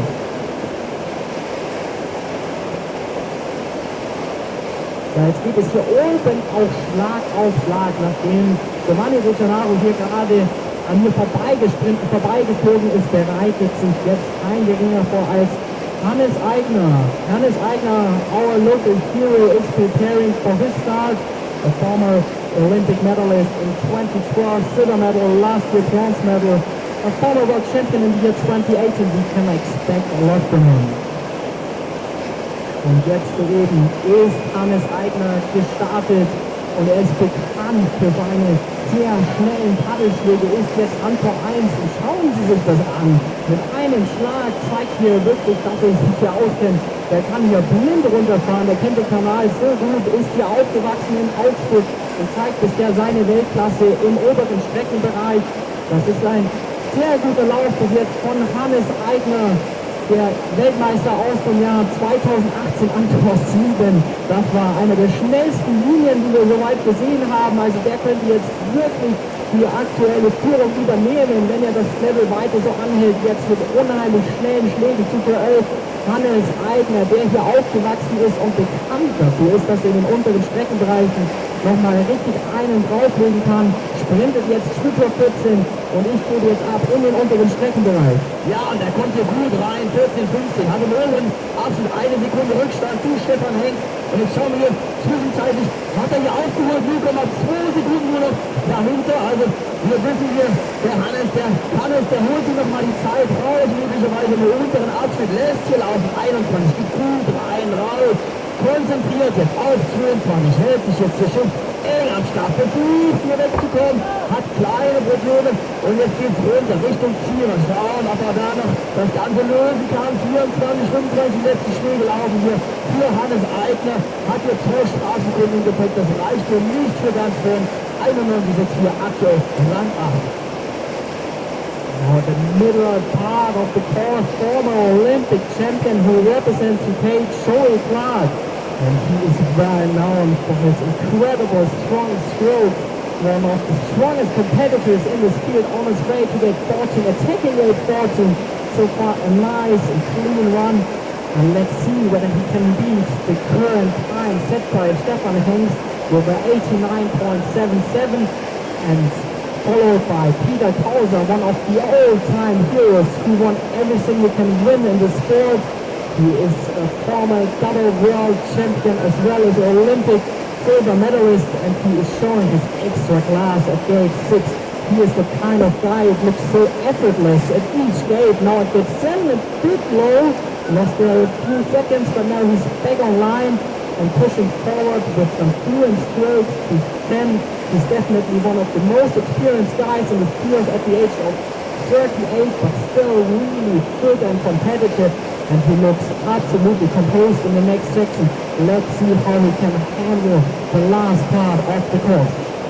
Ja, und Peter Kauzer hier in Anfang auf 14 hier, ganz routiniert, geht er hier rein und wieder raus. Jetzt 15, 16, 17, wir schauen uns die Zwischenzeit, ja, eine Sekunde knapp hinter der Bestzeit im oberen Abschnitt, hat jetzt hier 5,39 Sekunden. Das wird nicht mehr so ganz schön reichen, um die Zeit von Stefan Hengst anzugreifen.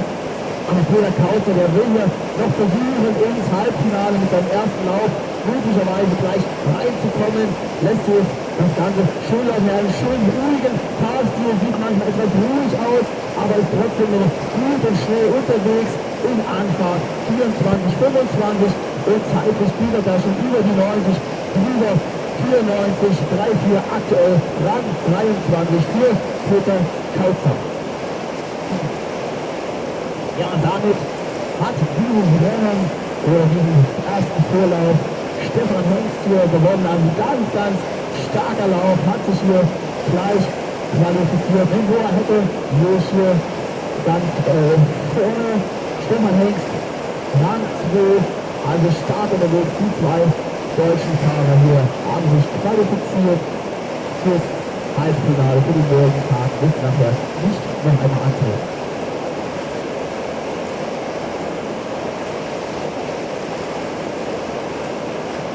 So far we've seen the first round of qualification in category K1 women as well as K1 men. It was definitely an incredible qualification run with an international high level. And in a couple of minutes we are seeing the second run in order that the other competitors have a second chance in order to qualify for tomorrow's semi-final.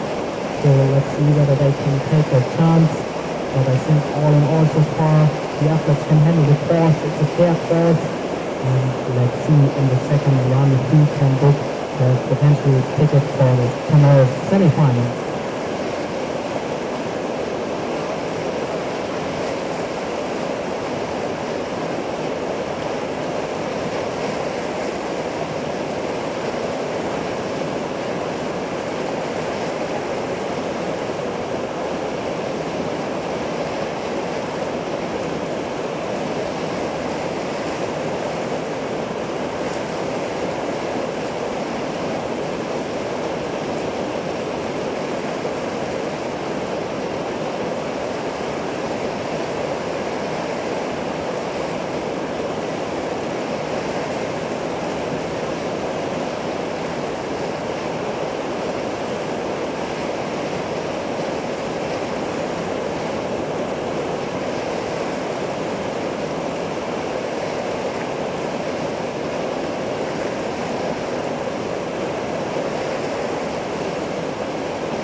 And we are waiting for the next qualification on second run, K1 women. In approximately 1 minute, the next competitor is going to start. It's Kokora Madison from Ireland.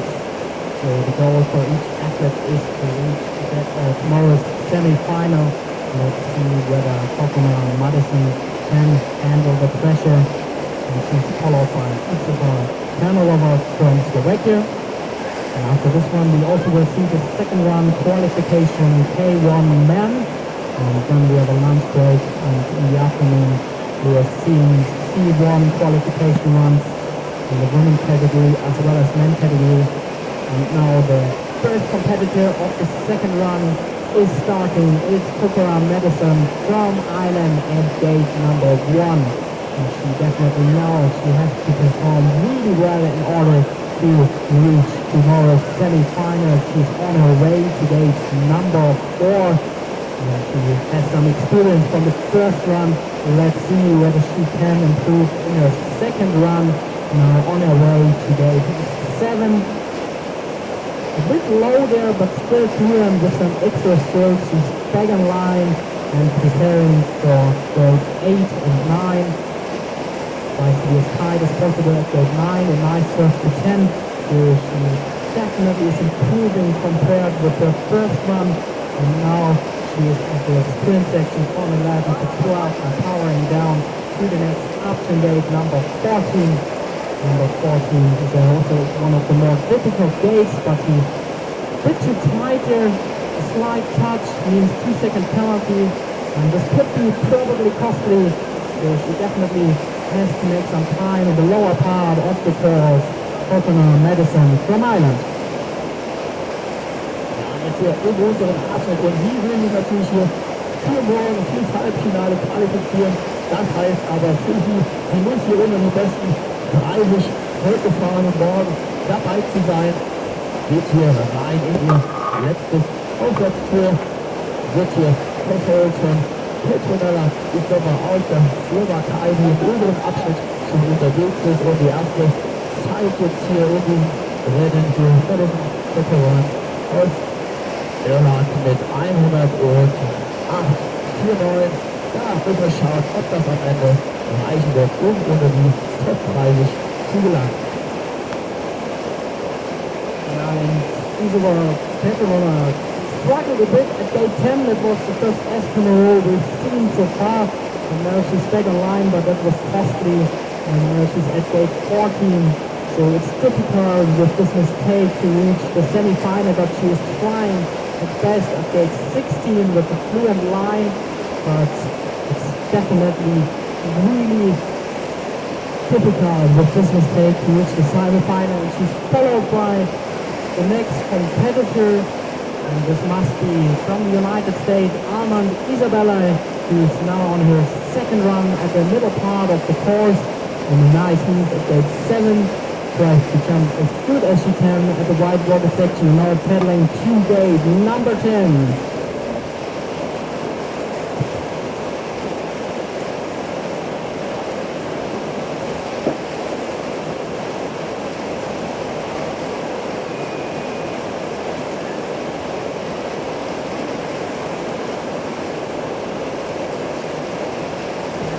And the first lead time is a 108.4 by Kokora Madison.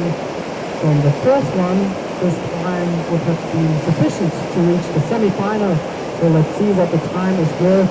She's sitting and waiting for the next competitors, and the next competitor is from Japan, Mishima Ren. And she's currently at the next section, gate number 7. Unfortunately, a bit too tight there. A touch means 2-second penalty by the competitor who represents Japan. And now she's back online, backwards option. She's now at gate 9, a nice serve to 10. But lost a bit of time at gate 10. So she definitely has to push as hard as she can at the next section in order to improve, in order to compensate the 2-second penalty and to attack the current lead set by Kokora Madison with a time of 108.5. Ja, und die hat jetzt hier Probleme am Tor Nummer 14, die Japanerin. Und Mishima für Anker 15, 16. Lässt sich hier jetzt nicht aus der Ruhe bringen. Bringt hier Rennen hier. Der Augen zu Ende muss sich hier 17 nochmal rein. Retten, gelingt ihr gut. Und ist hier im unteren Abschnitt souverän unterwegs, während oben schon Julia Ucci aus Spanien durch diese Startlinie gegangen ist und in Anfahrt auf Turnier 11 jetzt schon unterwegs hier im unteren Abschnitt. Anfahrt hier am Stein vorbei. Anfahrt 12, 13. Lässt sich gut sauber laufen, treibt es vorwärts, zieht jetzt rein in das 14er Aufwärtstor mit dieser Walze. Fest hier nach, greift 2 Dreimal nach auf Zug. 15, 16, 17. Läuft jetzt hier gut vorwärts und zwischenzeitlich liegt sie hier gut dabei. 3 Sekunden aktuell Zähne weg. Also sie hier auch nochmal stark Laufzeit, um hier unter die Top 30 zu kommen und morgen dann im Halbfinale mit starten zu können.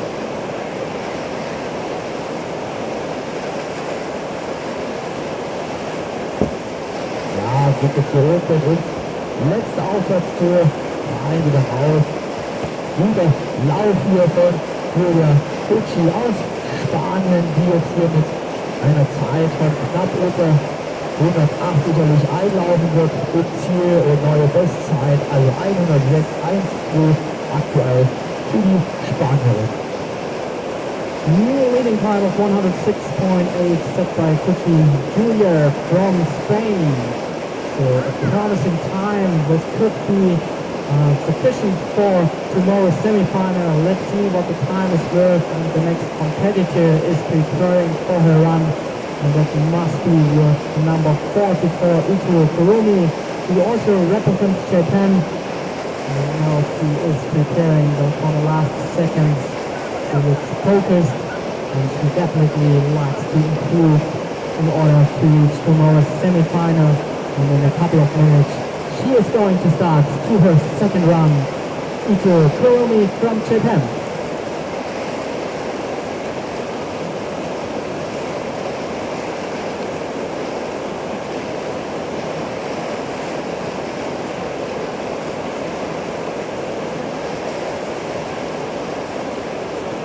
And now she is starting to her second run, preparing for the first upswing gauge, the fluent strokes.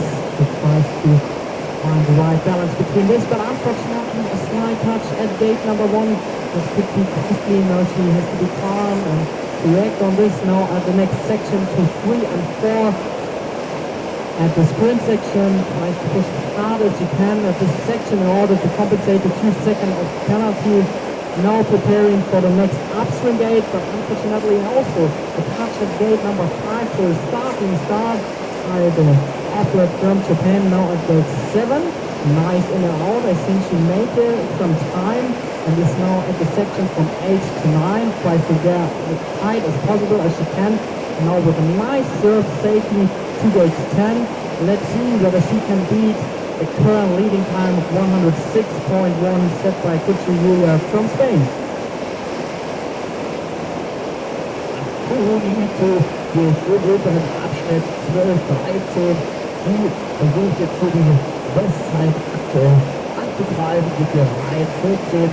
Obwohl die saubere Fahrweise hier von der Japanerin, die hier in Anfahrt auf 15, 16, 17 unterwegs ist, aber zwischenzeitlich hier schon weit dahinter liegt, also 15 Sekunden hinter der Bestzeit, liegt sie da zurück und oben gestartet aus Mexiko, Sofia Reynoso.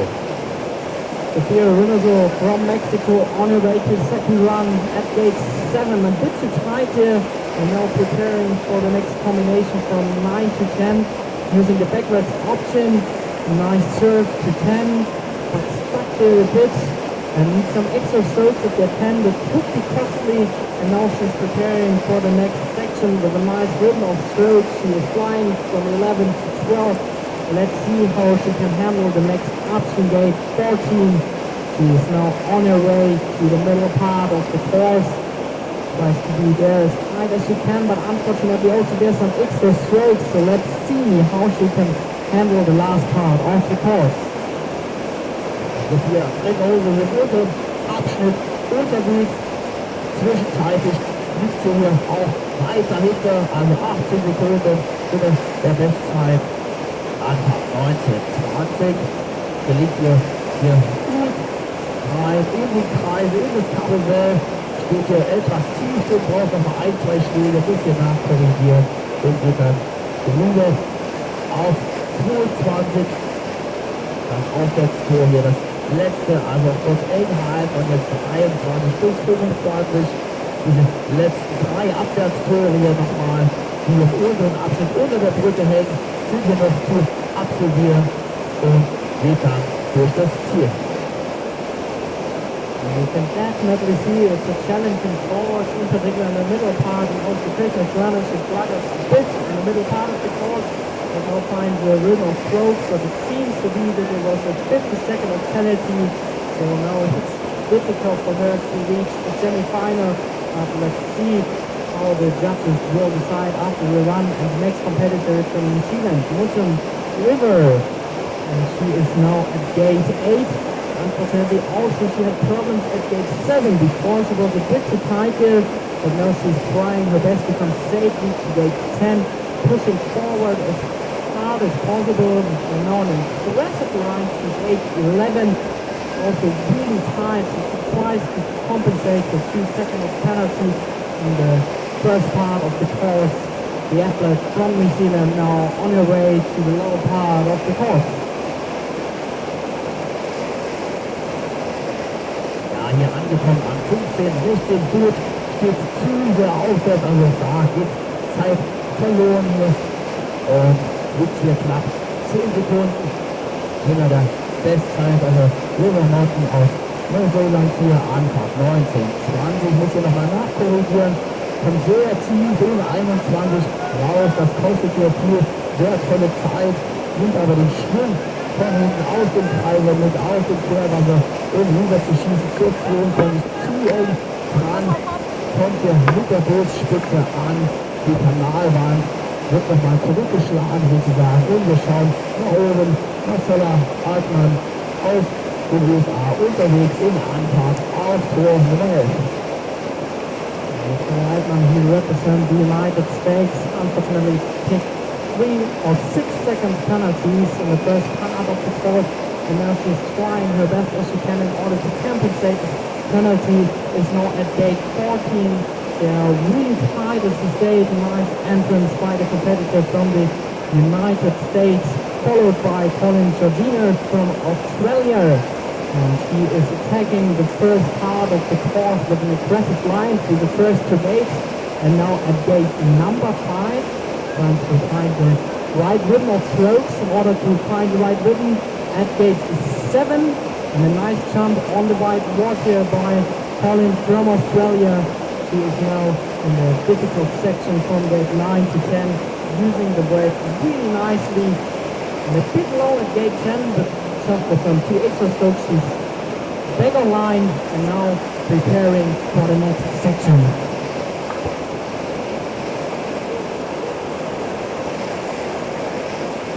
Georgina Colin hier in Anfahrt 13, 14, diese Aufwärtstore in dieser Walze. Ja, gelingt so gut, das kurz etwas hängen, kostet aber nicht allzu viel Zeit, ist Anfahrt 15, 16 und zwischenzeitlich liegt sie hier mit 8 Sekunden knapp hinter der aktuellen Bestzeit hier mit 19, 20, 21 und kommt hier gut in 21 rein, lässt hier laufen, nutzt das Querwasser aus, Überfahrt 22, jetzt heißt es auch wieder eng ran, eng halten, ja, gelingt hier, kommt gut weg, Richtung 23, 24, 25, 12 Strafsekunden hat sie hier im Gepäck, die Australierin Georgina Colin in Anfahrt auf das Ziel mit 110, 8,4, aktuell Rang 3. Yeah, and still in the lead, Putti Julia from Spain with a perfect time of 106.12, followed by Kokona Madison from Ireland. In third place currently for Colin Georgina, who represents Australia, and we are waiting for the next competitor. And it must be with the number 34, Krivina Janina. She represents Belgium, and the Belgian athlete is now on her way to gate 7. She knows the course really well. She trains here and showing her experience at gate 7 with a nice and clean style in and out. And now at the part from 8 to 9. And the direct line, a bit risky there, and unfortunately a slight touch, and now she's trying her best in order to compensate these 2 second penalties. And now she's back on line at gate 11 with a fluent style, but a little bit too tight at gate 11. So let's see whether she can compensate this mistake in the first part of the course. Now she's attacking gate 14, the Belgian athlete now at the last part of the course. Ja, Janina Kriesinger hier in Anfahrt auf 15, 16 oberen Abschnitt gut gemeistert, hat 4 Strafsekunden im Gepäck, 9 Sekunden aktuell hier hinter der Bestzeit hinterher. Das heißt, hier müssen wir mal ein bisschen Gas geben im unteren Abschnitt, um da wieder möglichst Zeit rauszuholen. Janina Kriesinger auch die will hier unter die Top 30 für morgen sich hier mit einreihen und nochmal will an den Stationsfeld im Halbfinale Anfahrt 22. Hatte Probleme, Kälterung hier an 22, da gibt es Probleme. Der Rettungsdienst muss wieder eingreifen und Janina bitte helfen. Und wir schauen nach oben zu Katharina Bukova aus der Tschechischen Republik. Back over Katarina from the Czech Republic, and this country is well known for world-class athlete, and he's definitely showing his skills at gate 14, in and out, and also the first part of the course. It was a solid run so far, so this should be sufficient to book a ticket for tomorrow's semi-final, and we are waiting for the next competitor to represent Andorra. So that must be with number 31, Felicia Chica Laura, a participant of the Under-3 World Championship last year. So she definitely has international experience at the age of 23. So her goal is also to acquire some experience during this weekend. An extra line at gate number 9 needs been some time, and also at gate 10 a bit low, needs some extra strokes, but is now back on line and preparing for the next section from 11 to 12. She's definitely fit, you can see it in particular in this section with some incredible strong strokes. She's preparing for the next upswing gate from Andorra. It's Felicia Chica Laura. Ja, und hier im unteren Abschnitt kommt sie an 15, 16 ist hier sehr aggressiv im oberen Abschnitt gefahren, hat hier die eine oder andere Strafsekunde mit eingesagt. Das wirkt sich hier auch in der Zwischenzeit wieder 12 Sekunden liegt hier hinterher. Und jetzt schauen wir gleich nach oben. Los, Bettwitsch aus Kanada. Yeah, Frederick Lewis from Canada. She's at gate 7, nice and clean so far, that fastest line we've seen so far in the second run of this qualification. Now preparing for gate number 10. So far in this section, she's clean, no penalties for her. And now with the smooth and economical strokes to gate 11. Nice balance between risk and a smooth style by her. She's now at the lower part of the course. Let's see whether this is enough for the semi-final, and we are waiting here for the next competitor. That must be from Germany, no, 28, it's William Curtin from New Zealand, and she is attacking the first part of the course and is on her way to the next huge drop. Let's see whether she can beat the current time by 106.1 set by Cushi Julia from Spain.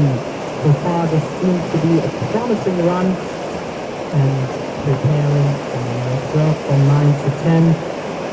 She's definitely attacking the course. She has a real motivation to reach tomorrow's semi-final. So let's see how she attacks the lower part of the course, but so far a nice rhythm. And the gymnastically moves at gate 12 and now preparing for gate 14. So let's see what her time is worth. Hier im unteren Abschnitt da jetzt wirklich angekommen und zwischenzeitlich liegt sie hier mit 4,2 Sekunden hinter der Bestzeitakte hinterher. Muss hier also nochmal die Schippe aufpacken, um das an die Zeit ranzukommen von der jungen Spanierin. Die gut rein in 21 und wieder raus Anfahrt 22 und dann England halt. Noch rutscht ein bisschen ab an 22, leichte Probleme, nicht nochmal nachkorrigieren. 23, 24, 25, wieder 3, letzte Abwärtsführung auch hier gut. Und zeitlich wird hier nicht ganz vorne mit reinkommen. Irgendwo bei 110 wird sie hier einlaufen. Im Ziel für Courtney Williams 109,74 aktuell Rang 4. The next competitor on the course represents the Netherlands. It's Mendes Claudia. She is trying her best at the first section. Once she won a world ranking race, so she definitely has the skill to perform on the international level. And she has a lot of experience on the course. She trains there for a long time, and now she's at gate 18. So let's see whether she has the necessary endurance to power down the last gates. Hier letzter Abschnitt, die Angst für sie 3 Sekunden aktuell, hinter der Bestzeit, Claudia Lenders aus dem überladenen Anfahrt. 22, Spitze beugt sich ja nochmal kurz auf, in der Anfahrt auf das letzte Aufwärts, steht etwas tief drin hier, 22, muss hier nochmal mit dem Körperwasser hochrutschen, zu weit raus aus 22, muss nochmal nachkorrigieren, Linie nicht ganz optimal im unteren Abschnitt, kann jetzt hier aber anziehen, Richtung Zielsprint und kommt mit 111.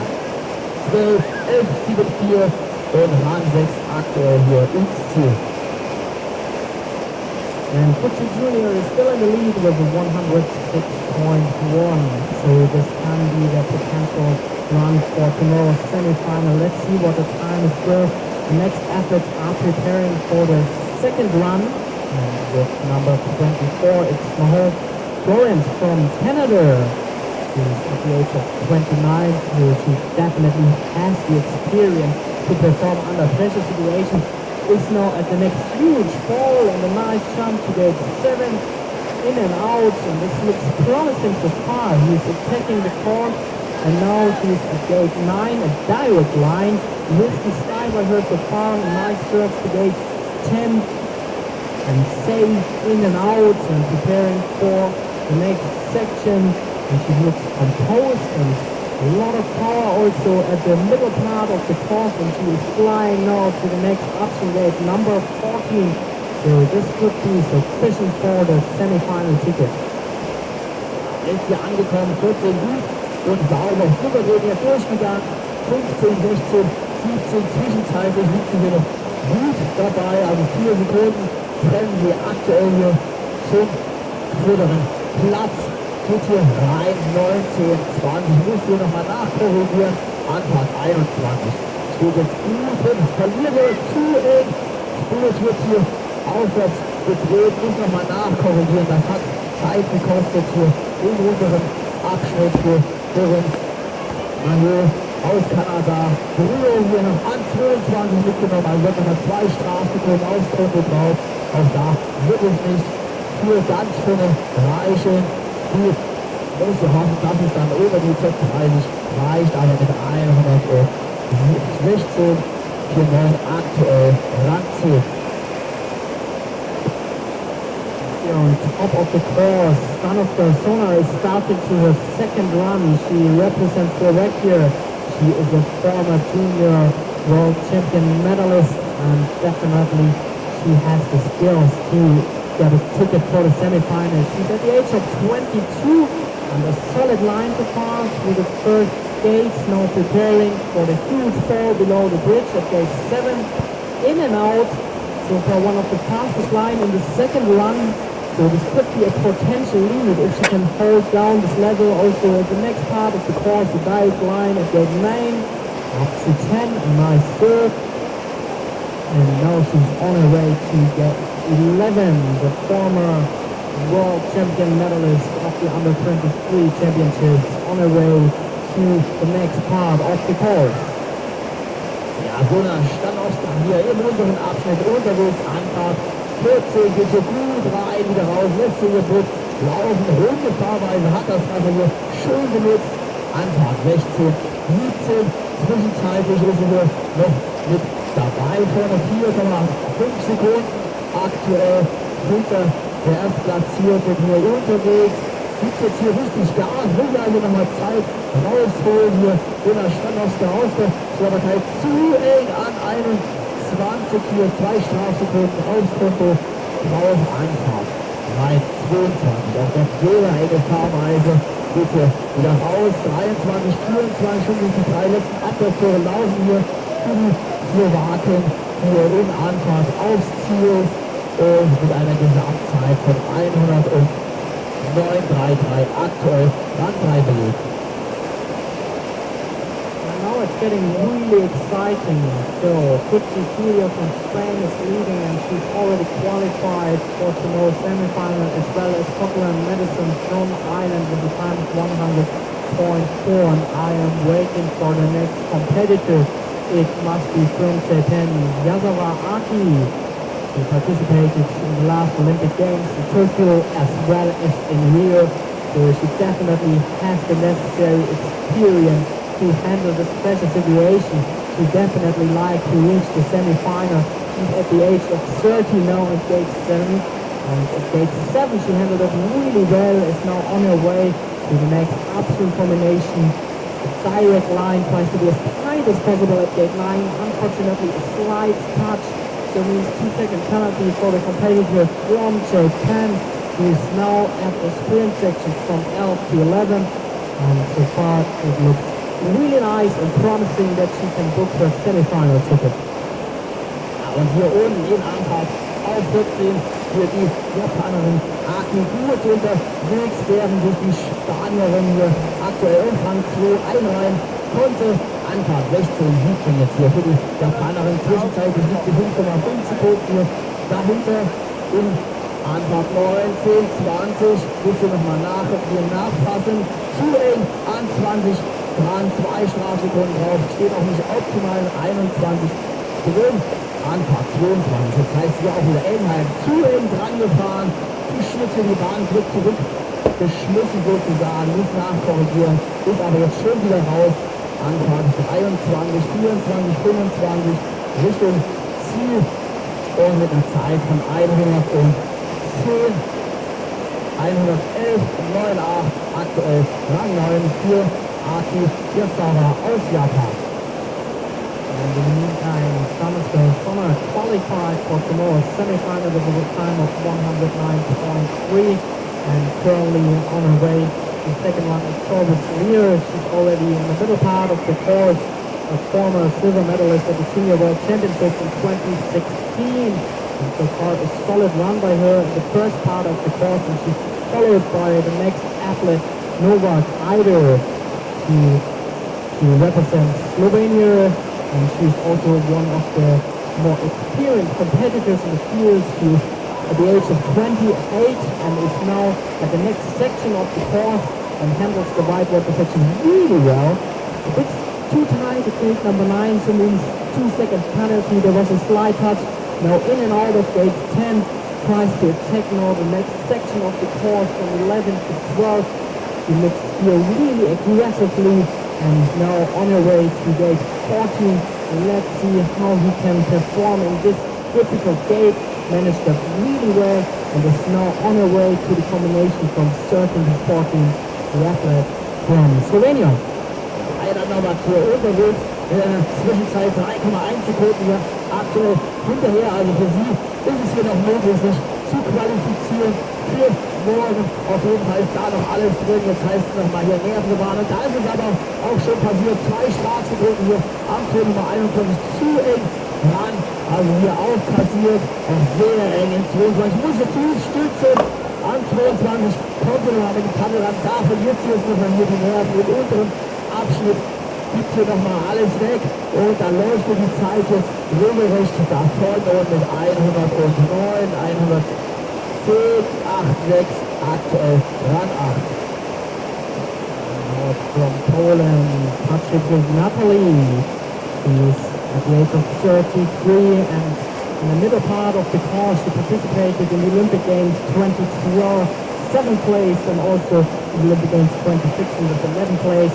So definitely well known in the international circuit and is now at the course at gate 17, and she's still powering down the course. She has the power, she has the endurance to handle also the difficult gate combination in the last part of the course. Next option gate also really nice.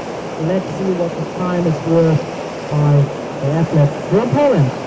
Ja, und hier zwischenzeitlich war sie gut unterwegs, eine Sekunde nur knapp dahinter hinter der Bestzeit. Also Amerikaner die Zeit noch attackieren, hat jetzt aber hier unten Probleme gehabt am letzten Aufwärtstour. Auch da wieder hat dieses enge Aufwärtstour zugeschlagen, 2 Strafsekunden, aber gesamtzeitlich ist sie dann noch voll dabei und mit einer Sekunde Vorsprung Rang 1 und damit qualifiziert auch für morgen die junge Polin Natalia.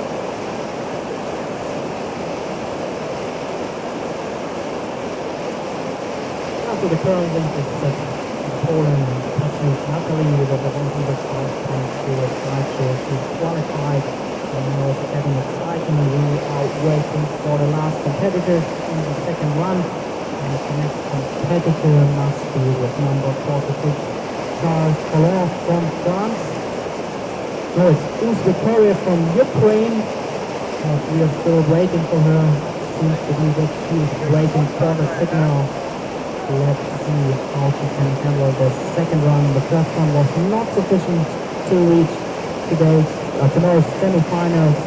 And now she looks absolutely focused, so I think she will definitely attack the course in order to beat probably the current leading time set by Patrick Natalie. And now in a couple of seconds she will start, and now she is starting on her way to gate number 1. And she is attacking here with a sprint to the first upstream gate, and with one stroke in and out. Now to gate number 2. She made a mountain of time in the first 2 gates and is preparing for the next section with number 7 is Victoria from Ukraine. And she is trying her best also at the next part of the course. And now at gate 7 tries to jump good as she can at the whitewater section, in and out at gate 7. The Ukraine athlete on her way to the difficult combination from 9 to 10 using the backwards option. Nice pedaling to gate safe, safely in and out. And now on her way to the middle part of the course with efficient stroke. It looks effortless so far, and now at gate 14 is Victoria from Ukraine. Ich will schön rein in 14 wieder raus. Also die will sich auf jeden Fall qualifizieren für morgen, für das Halbfinale. Macht hier sehr schön. Victoria aus der Ukraine hier gut unterwegs, zwischenzeitlich hier 0,66 Sekunden hinterher. Also das sieht auf jeden Fall gut aus. Jetzt heißt hier diese Bahn, trotzdem das Brötchen schön vorwärts rein, kommt hier etwas tiefer in 21, den schönen Schwung hier mit raus, geht jetzt rüber ins enge 22er Aufwärtstour. Das heißt schön eng halten, kommt gut rein, gut raus, und das riecht hier nach Qualifikation hier für Victoria aus der Ukraine, also zeitlich hier gut unterwegs, und es könnte wieder eine neue Bestzeit werden, das wird neue Bestzeit hier aktuell 102,75. Gratulation hier zur Qualifikation für morgen fürs Halbfinale. And that was the category K1 Women second round qualification. So all the tickets are booked for tomorrow's semi-final, and now we are waiting for the next category, K1 Men. And now each competitor now tries his best in order also to reach tomorrow's semi-final. And I think first competitor of the second round must be Augsburg Sergei, also from Ukraine. He's at the age of 17, so one of the younger athletes. So let's see how he can compete in the second round. In a couple of seconds, he will start.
soeben ist der zweite Lauf K1 Stern losgegangen mit dem ersten Fahrer aus der Ukraine, Dr. Sergi. Er ist einer der jüngeren Fahrer, erst 17 Jahre alt und versucht jetzt natürlich im zweiten Lauf sein Bestmögliches, um hier morgen dabei zu sein im Halbfinale. Aber wir wissen, dass dieses Teilnehmerfeld gerade jetzt hier in der nächsten Kategorie der K1 Männer wirklich sehr stark ist. Aber er versucht sein Bestes an Tor 7, sehr eng reingekommen und jetzt auf dem Weg zu 8 und 9. Leider hat er da schon 2 Strafsekunden auf den Rund bekommen. Versucht jetzt sein Bestes im nächsten Bereich. So ist Dr. Sergi from Ukraine. And he is now pedaling to gate 11. Try to be as tight as possible at each gate. And now preparing for 14 with some long and efficient strokes. So let's see how he can handle this. The slide touch at 14, unfortunately, from the man from Ukraine. He is now at gate 13 and preparing for the last gate of the course. Ja, hier in unserem Abschnitt sind wir jetzt angekommen. Wird uns hier eine erste Gewissheit setzen. Der junge Mann hier aus der Ukraine. Und geht hier sehr eng rein. Hat hier Probleme im unteren Abschnitt. Also hier noch großes Übungspotenzial. Auf dem Anfahrt 24 über in dieses enge Aufwärtstour. Hat dann auch Probleme mit dem Paddel hier. Berührt 2 Straßentouren drauf und die letzten Abwärtstore laufen hier. Und passiert hier fleißig auf. Also viele Straßentouren hier für Sergei Subroko aus der Ukraine. Mit 122 hier die erste Rückzeit, aber das wird sicher nicht für die Qualifikation für morgen, für das Halbfinale reichen. Und hier unterwegs im Mittelabschnitt der Belgier Loïc André. Next competitor is going to be Andre Lloyd from Australia, as well as King Anton. And King Anton is starting now with number 17, and he is one of the most experienced competitors. He is 45 years old and he's showing his experience so far. A nice jump at gate 7, in and out, and now preparing for the next section, 8 and 9. Probably the most difficult combination of the course. A little bit too late, so he lost the line and he's really low at gate number 10. He needs some extra strokes, so this costs definitely a lot of time. The clock is ticking away, so let's see how he can handle the next part of the course. But that was definitely a huge mistake. And in this category, K1 man, it's such a high class field. It's actually not possible with some mistakes to reach the semifinals. But let's see what this time is worth in a couple of seconds.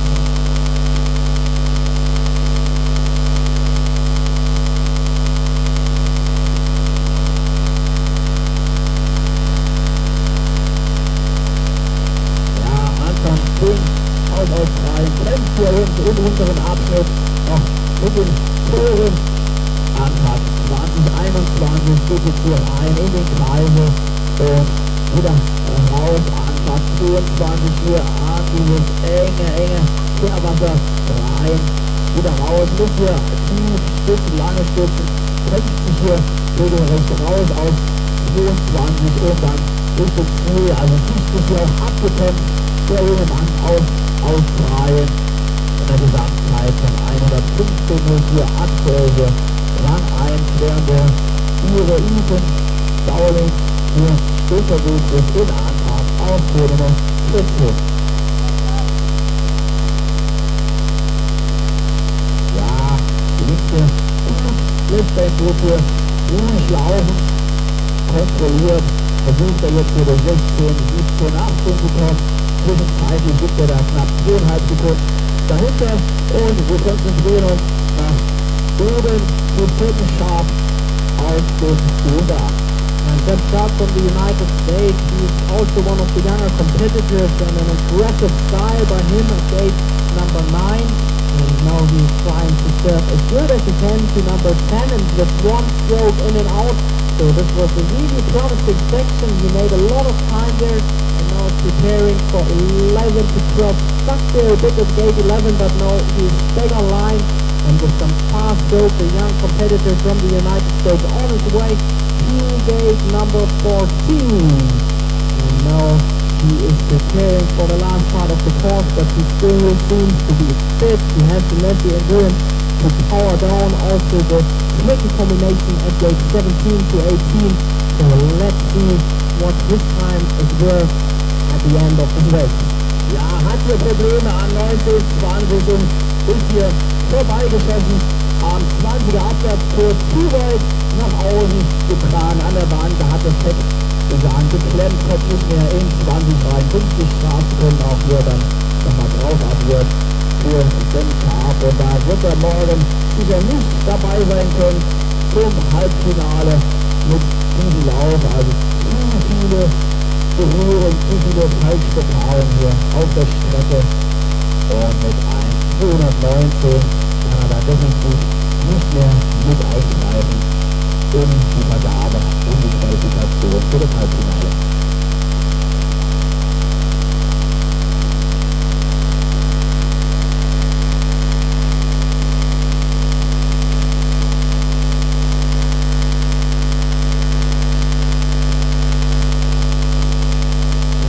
From Croatia at the first part of the course with the number 66 Hungary Rocco at the age of 17, now at gate number 7, a nice jump there at the white water section.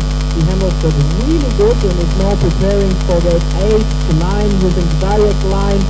Spectacular at gate 9 with a gymnastical move, unfortunately a slide touch, but now back on line, and now he tries his best to push forward as hard as he can at 11.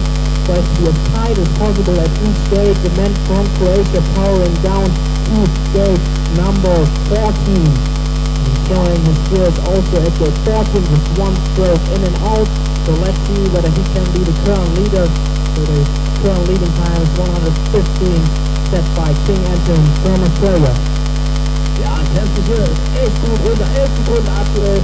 Vorsprung hier in der Zwischenzeit für Hugo Benjeri aus Kroatien. Also hier starke Lauf im oberen Abschnitt. Das riecht also hier jetzt aktuell nach eurer Bestzeit. Und der will definitiv ins Finale, ins Halbfinale für morgen mit eingreifen. Auch die 22 gut gemeistert hier.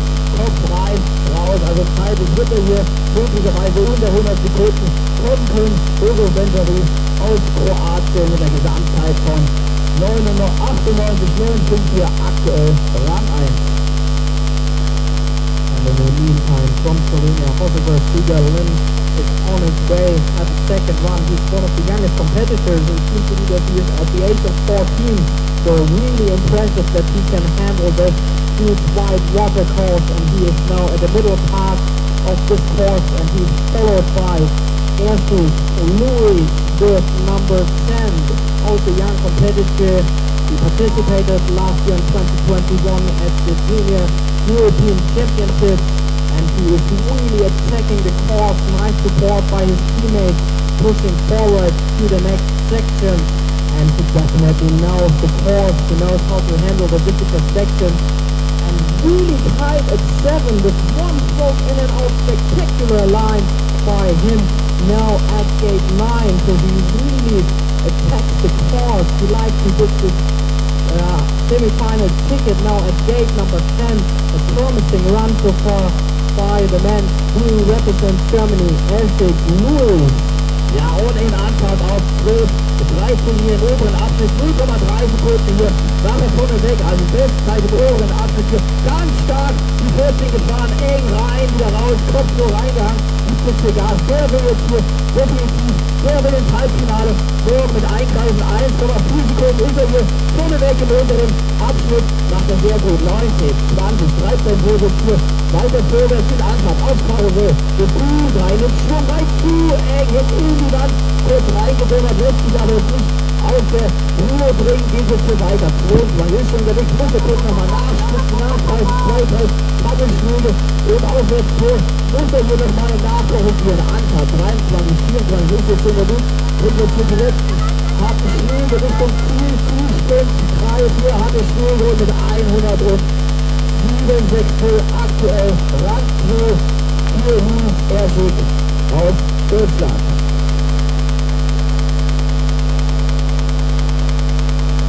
So Jacob in Morocco with a time of 98.9, followed by Eric Lewis from Germany. There's still some really competitive athletes. They are waiting for a second run. I think the 98 is still beatable.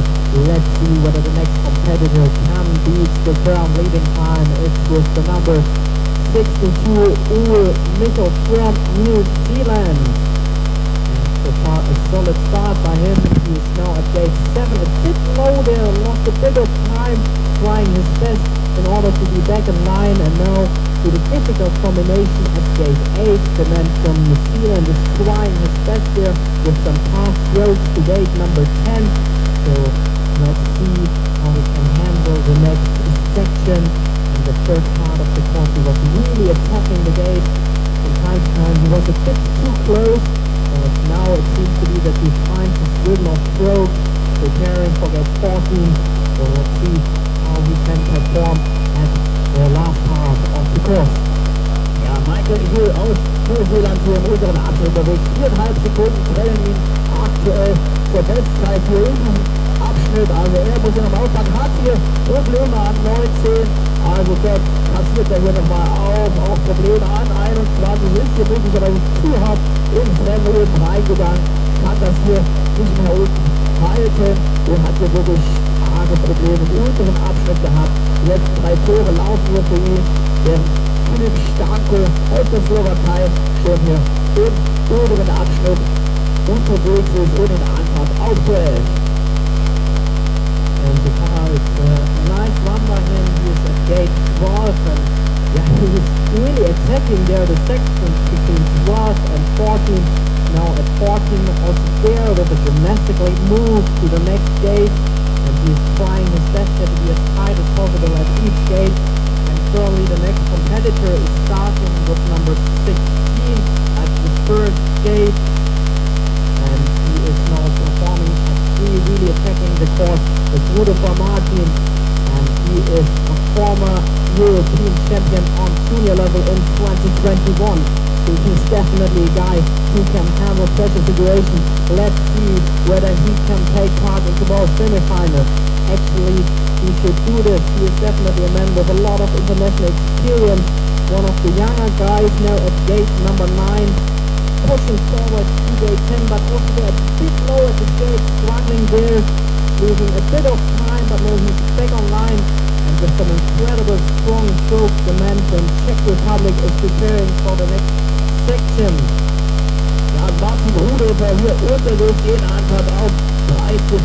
Er treibt sein Boot hier weiter vor, eng ran, wieder ganz aggressiv, wird den Reihen wieder raus mit Grundschlag, hat er das gelöst, also sehr, sehr akustisch hier durch das Tor durchgegangen. Zwischenzeitlich liegt er hier mit einer Sekunde knapp dahinter, also das könnte hier noch für ganz vorne mitreichen. Hier Martin Rudolfer aus der Tschechischen Republik, 1920 geht es hier rein in den Kreisel, lässt zu tief angehen, nimmt den Schwung hier mit von Kreisel eng aus 21 raus, konzentriert auf 22, geht er hier rein ganz eng, stößt sich hier von der Wand ab, hat er schön gemacht mit viel Ruhe und zeitlich, jetzt muss er nochmal warten an 23, war das zu eng dran und jetzt heißt nochmal zuspringt hier, um sich hier zu qualifizieren für morgen, für Halbfinale und mit einer 107-0 aktuell Rang 3 für Martin Rudolfer aus der Tschechischen Republik.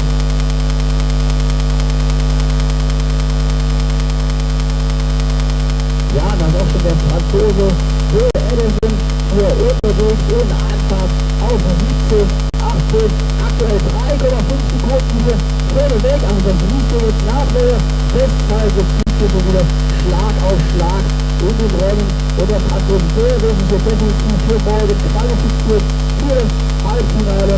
Will Edison aus Frankreich hier gut unterwegs, 22 steht auch hier sauber raus, gibt jetzt hier Gas, die letzten 3 Absatztore laufen hier für ihn, die Zeit läuft und 90, 91, ja, das wird unter 100 Sekunden hier reichen, es wird neue Bestzeit geben hier für Will Edison, 96, 81 für aktuell Rang 1 für den Franzosen. A new riding time by Edison gives to represent France with a 96. Congratulations.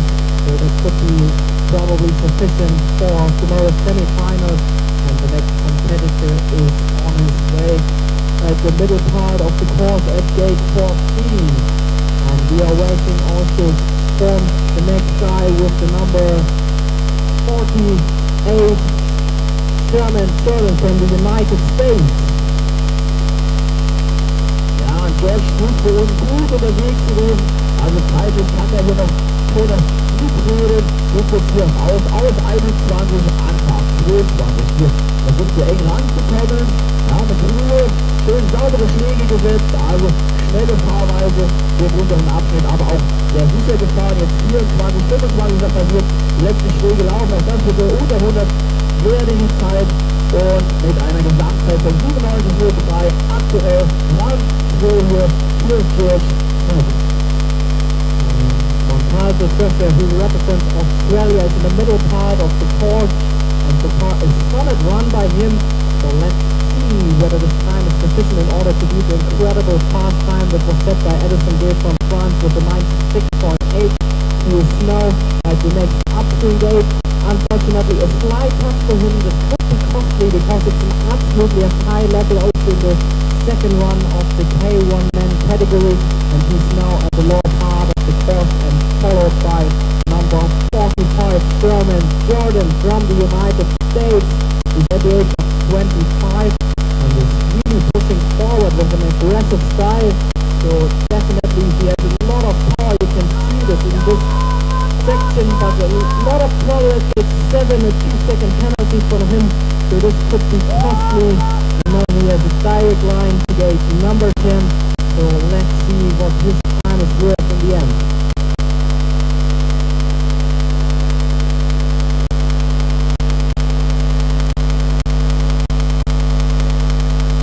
Jordan, schöner hier in Anfahrt auf 13, 14 hier mit einer Berührung unterwegs, gehabt Probleme an 7 hier gehabt, schöne Tour, 14 gefahren, also saubere Fahrweise, geht jetzt die Reihe 15, 16, Anfahrt, zwischenzeitlich liegt er hier aber weit zurück mit knapp 5,2 Sekunden, hat er hinterher, jetzt muss er nochmal Gas geben, um möglicherweise sich hier qualifizieren zu können, fürs Halbfinale, rutscht tief in 21 rein, kann dort also nicht wirklich mitgehen und ich gebe nach oben zum Japaner Yuki Tanaka, der im oberen Abschnitt unterwegs ist.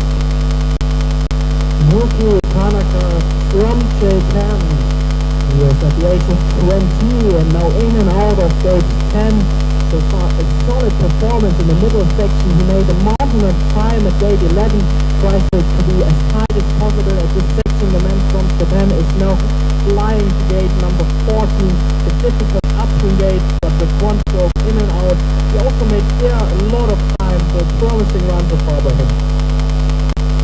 Auch Yuki hier gut unterwegs, 0,5 Sekunden hinterher, also er kann hier noch mitnehmen, ganz vorne aktuell, wenn er den Lauf sauber durchbringt. Hier heißt nochmal Konzentration, einen 21 steht tief in 21 drin.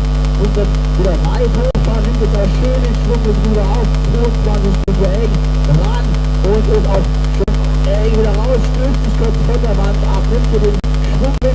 Ein sehr leichter Fahrer hat hier nochmal Probleme am Abwärtsurteil von so 24 nimmt hier nochmal die eine oder andere Berührung mit. Das reicht dann nicht mehr für Ford 102 für den Japaner.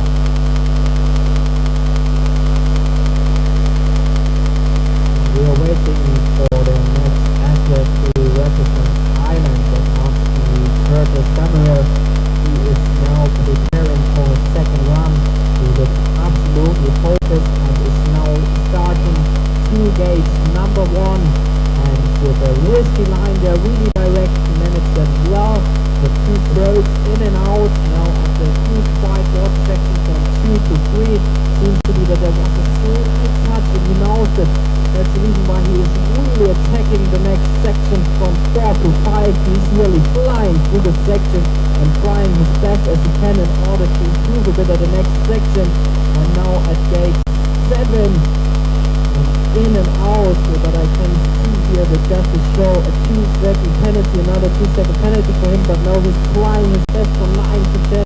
Made a mountain of time there, this combination. It was really risky, and he is now sprinting through gate 11 and 12 with some strong stroke, preparing for the difficult upswing gate 14 to Let's see whether he can manage the second run in order to participate in tomorrow's final. Eine schöne Fahrweise, Aktion Nummer 40 gewesen, treibt hier sein Boot weiter vorwärts, zwischenzeitlich liegt er hier allerdings knapp 5,5 Sekunden. Dahinter hat er einfach zu viel berührt im oberen Abschnitt, hat hier 4 Strafsekunden schon mit im Tempo-Gepäck drin, hier wieder rausfahren muss, sehr eng an 21, aber hat noch gepasst, geht hier rein ins 22er Aufwärtstour. Zugschlag, Rückschlag, drückt sich leicht von der Wand ab, die letzten beiden, 3 Tore laufen, muss jetzt hier nochmal 23 sein Kopf, artistisch reinschieben, zu artistisch scheinbar, hat hier 50 Strafsekunden nochmal kassiert, also zu viel gewollt, und wir schauen nach oben zu Tyler Westphal. Tyler Westphal with a really risky line at gate 7 and 10. So a little bit too tight at gate 7, but he's now back on line preparing for the next option gate number 14. With one stroke in and out, so then he made a lot of time, in particular at this option gate, and now is pushing forwards to gate 16 up to 17. But unfortunately, not a touch from the man from the United States. Ja, der fährt hier wirklich sehr aggressiv. Tyler hier unterwegs. Zu viele Strafsekunden und dann klingelt schon wieder. Also 10 Strafsekunden hier aufs Konto drauf. Das wird nicht für Tone reichen. Das wird wahrscheinlich auch sehr eng mit der Qualifikation für morgen. Und wir schauen zu Rennkurs aus Kroatien. And the man from Croatia called Stan, who's 26 years old with the backward option 210, a fly touch at gate number 9, but no back on line with a nice move at 10, now preparing for 11. The man from Croatia tries his best in order to reach tomorrow's semi-final, now preparing for the next option gate with some fluent strokes. And he looks still composed, so he's definitely fit in order to handle the last part of the course, sprinting now to gate 17. So let's see whether he can beat the current split time set by Edison Gale from France. It was a 96.81. Ja, Rennkurs kann hier nicht mehr vorne mit eingreifen. Da hat er auch zu viel berührt. 6 Strafsekunden auf dem Konto drauf und hier oben klingelt es schon wieder. Da ist er zu hart sich in unseren reingegangen. Da ist hier die Konzentration weg, die Power raus. Kein Sauerstoff mehr hier sozusagen umgehören. Und versucht hier noch alles zu geben und mit 107 läuft er hier ins Ziel ein. In the middle part of the course, it's Macri Alistair who represents Ireland. And he is sprinting to gate 14, the difficult option gate. A smooth slider domestically around gate 14. It is Magister Alistair from Ireland. And he's followed by the next athlete who is now at the section from 3 to 4 with the number 34. It's Henrik Noel, who is now at the section to number 7. And he's at the age of 24, definitely has the necessary experience to handle this pressure situation, trying his best at gate number 8 and 9. So he definitely improved if we compare this one with the first one this morning, in and out at gate number 10. So on a good way to the next part of the course, the man from Ireland. Noel Hendrik kämpft sich hier in Anfahrt auf 13, jetzt 14, nochmal die Konzentration in dieses harte Aufwärtstour. Das kann wirklich sehr schnell gefahren werden, aber da gibt es auch die eine oder andere Berührung, also zu eng rangefahren teilweise. Und dann 2 Strafsekunden, auch hier 17, zu eng ran, aber wer kassiert jetzt hier im unteren Abschnitt fleißig auf. Da will er zu viel, die zu eng an die Tore, will hier Zeit gut machen, hier direkt wieder einreißt, indem er da an der einen oder anderen Stange zu eng dran ist. 22, letztes Aufwärtstour geht hier raus, also nur Hendrik in der Anfahrt auf das Ziel, wird hier nicht ganz vorne mit eingreifen können, während Jakob Danowski hier mit 0,4 Sekunden im oberen Abschnitt top unterwegs ist. Yeah, it's astonishing. Jakob with an incredible line in the first part of the course. The man who represents Slovakia is showing his extra class at gate 10, now preparing for the next section. He's an incredible fit guy. You can see it in particular between 12 and 14. He's sprinting to 14, now preparing for the option gate, and also nice in and out. It looks absolutely promising. So let's see whether he can beat the current split time set by Edison Gale above front rank for 96.8. Ja, 1,3 Sekunden ist hier Jakob Stanowski über der Bestzeit. Kann er also noch angreifen, möglicherweise in die Zeit von ganz vorne mit sich einreihen. 21 geht hier raus, rüber auf 22, geht jetzt eng ran, konzentriert sich dort, Kopf rein, wieder raus, muss hier nochmal nachgreifen, Blick nach oben gerichtet, Richtung Ziel, greift jetzt hier an, die letzten Schläge laufen hier für ihn, muss sich hier nochmal in 24 zurückhechten, um hier gut reinzukommen und mit der Gesamtzeit von 99,24 aktuell Rang 6 für den Slowak. And in the meantime, we are seeing Vianello Marco from Italy, who participated in 2017 at the World Championships under 23 and was 6th place. Definitely a promising competitor for the future. On his way to the lower part of the course, he still looks fit and composed and is now at the last part of the course, and followed by Walen Frederik from Sweden. Ja, und Marco Vianello hier oben gut unterwegs, will hier die Bestzeit angreifen, also letzte Zwischenzeit für ihn ganz knapp, so 0,1 Sekunden hinter dem aktuell führenden, jetzt 23, 24, 25, wir schauen mal genau hin, was Marco Vianello dort oben noch macht, ob er möglicherweise die Zeit hier noch schlagen kann. Das wird nicht ganz reichen, mit 97, 3,6 aktuell Rang 3. Und Frederik war ein Ausspielen hier unterwegs an Part 14, geht hier rein, wartet ab, sehr eng, etwas zu eng, Berührung hier für Frederik, war ein Ausspielen, also 2 Strafsekunden, zwischenzeitlich liegt er hier 0,1 Sekunden nur dahinter, also trotzdem noch gut zeitlich hier unterwegs für den Schweden. 19, 20 läuft für Anfang 21, das hier heißt eng ran in den Kreis, kommt tief rein, nimmt dafür den Schwung, um wieder rauszukommen. Anfang 22, überlegt jetzt ran, kommt rein, versucht und eng wegkommt, gelingt nicht ganz, muss nochmal tief stützen. Und jetzt 23, 24, 25, wir schauen mal auf seine Zeit, ob das für Bonne reichen wird. Zu viele Probleme hier im unteren Bereich, um dann ganz schon noch eingreifen können. Und der Japaner eben schon gut unterwegs.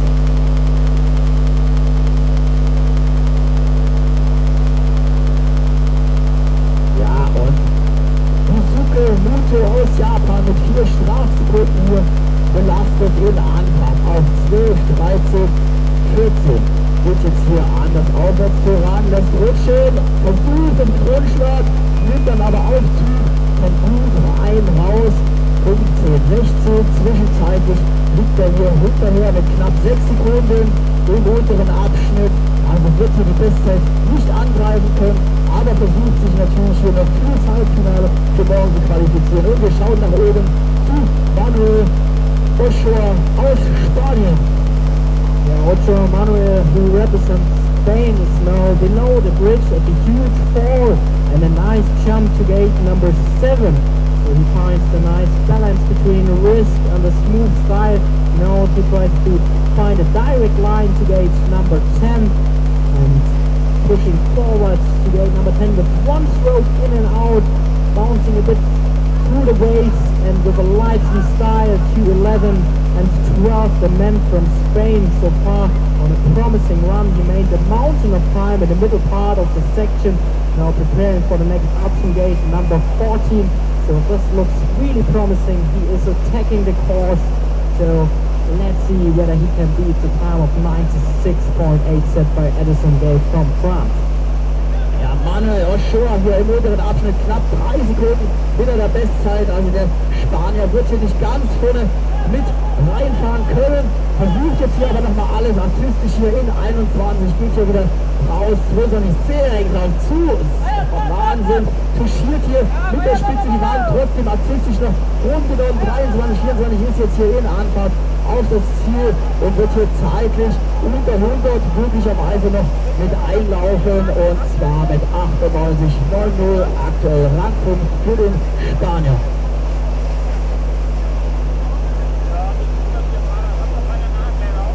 wird hier verfolgt von Matthias Servi, der hier in Anfahrt auf 40 gut rein, wieder rausgeht. Also hat hier schön laufen lassen, Kraft gespart. Zwischenzeitlich ist er hier noch ein bisschen 2,5 Sekunden knapp dahinter, hat hier aber auch eine Berührung mit auf den Kumpel drauf.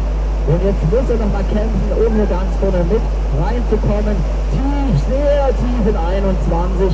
Sind hier viel Schwung, wie Sie sagen, wieder mit raus. Jetzt rüber auf 22. Konzentriert sich hier kurz eng ran an das Tor.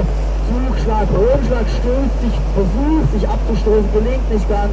Und jetzt heißt nochmal die letzten 3 Abwärtstore, während oben schon ab Tor Nummer 10 Jakob Krejci aus der Tschechischen Republik ist.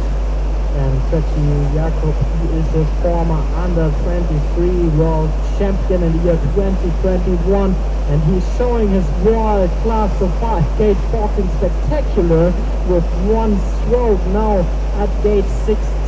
So he is really attacking the course and now on his way to the lower part of the course. Still, the best time is 96.8 in the second run, but this run seems to be absolutely promising to be the next leading time. Ja, der greift definitiv hier die Bestzeit an. 4 Sekunden hier in der Zwischenzeit.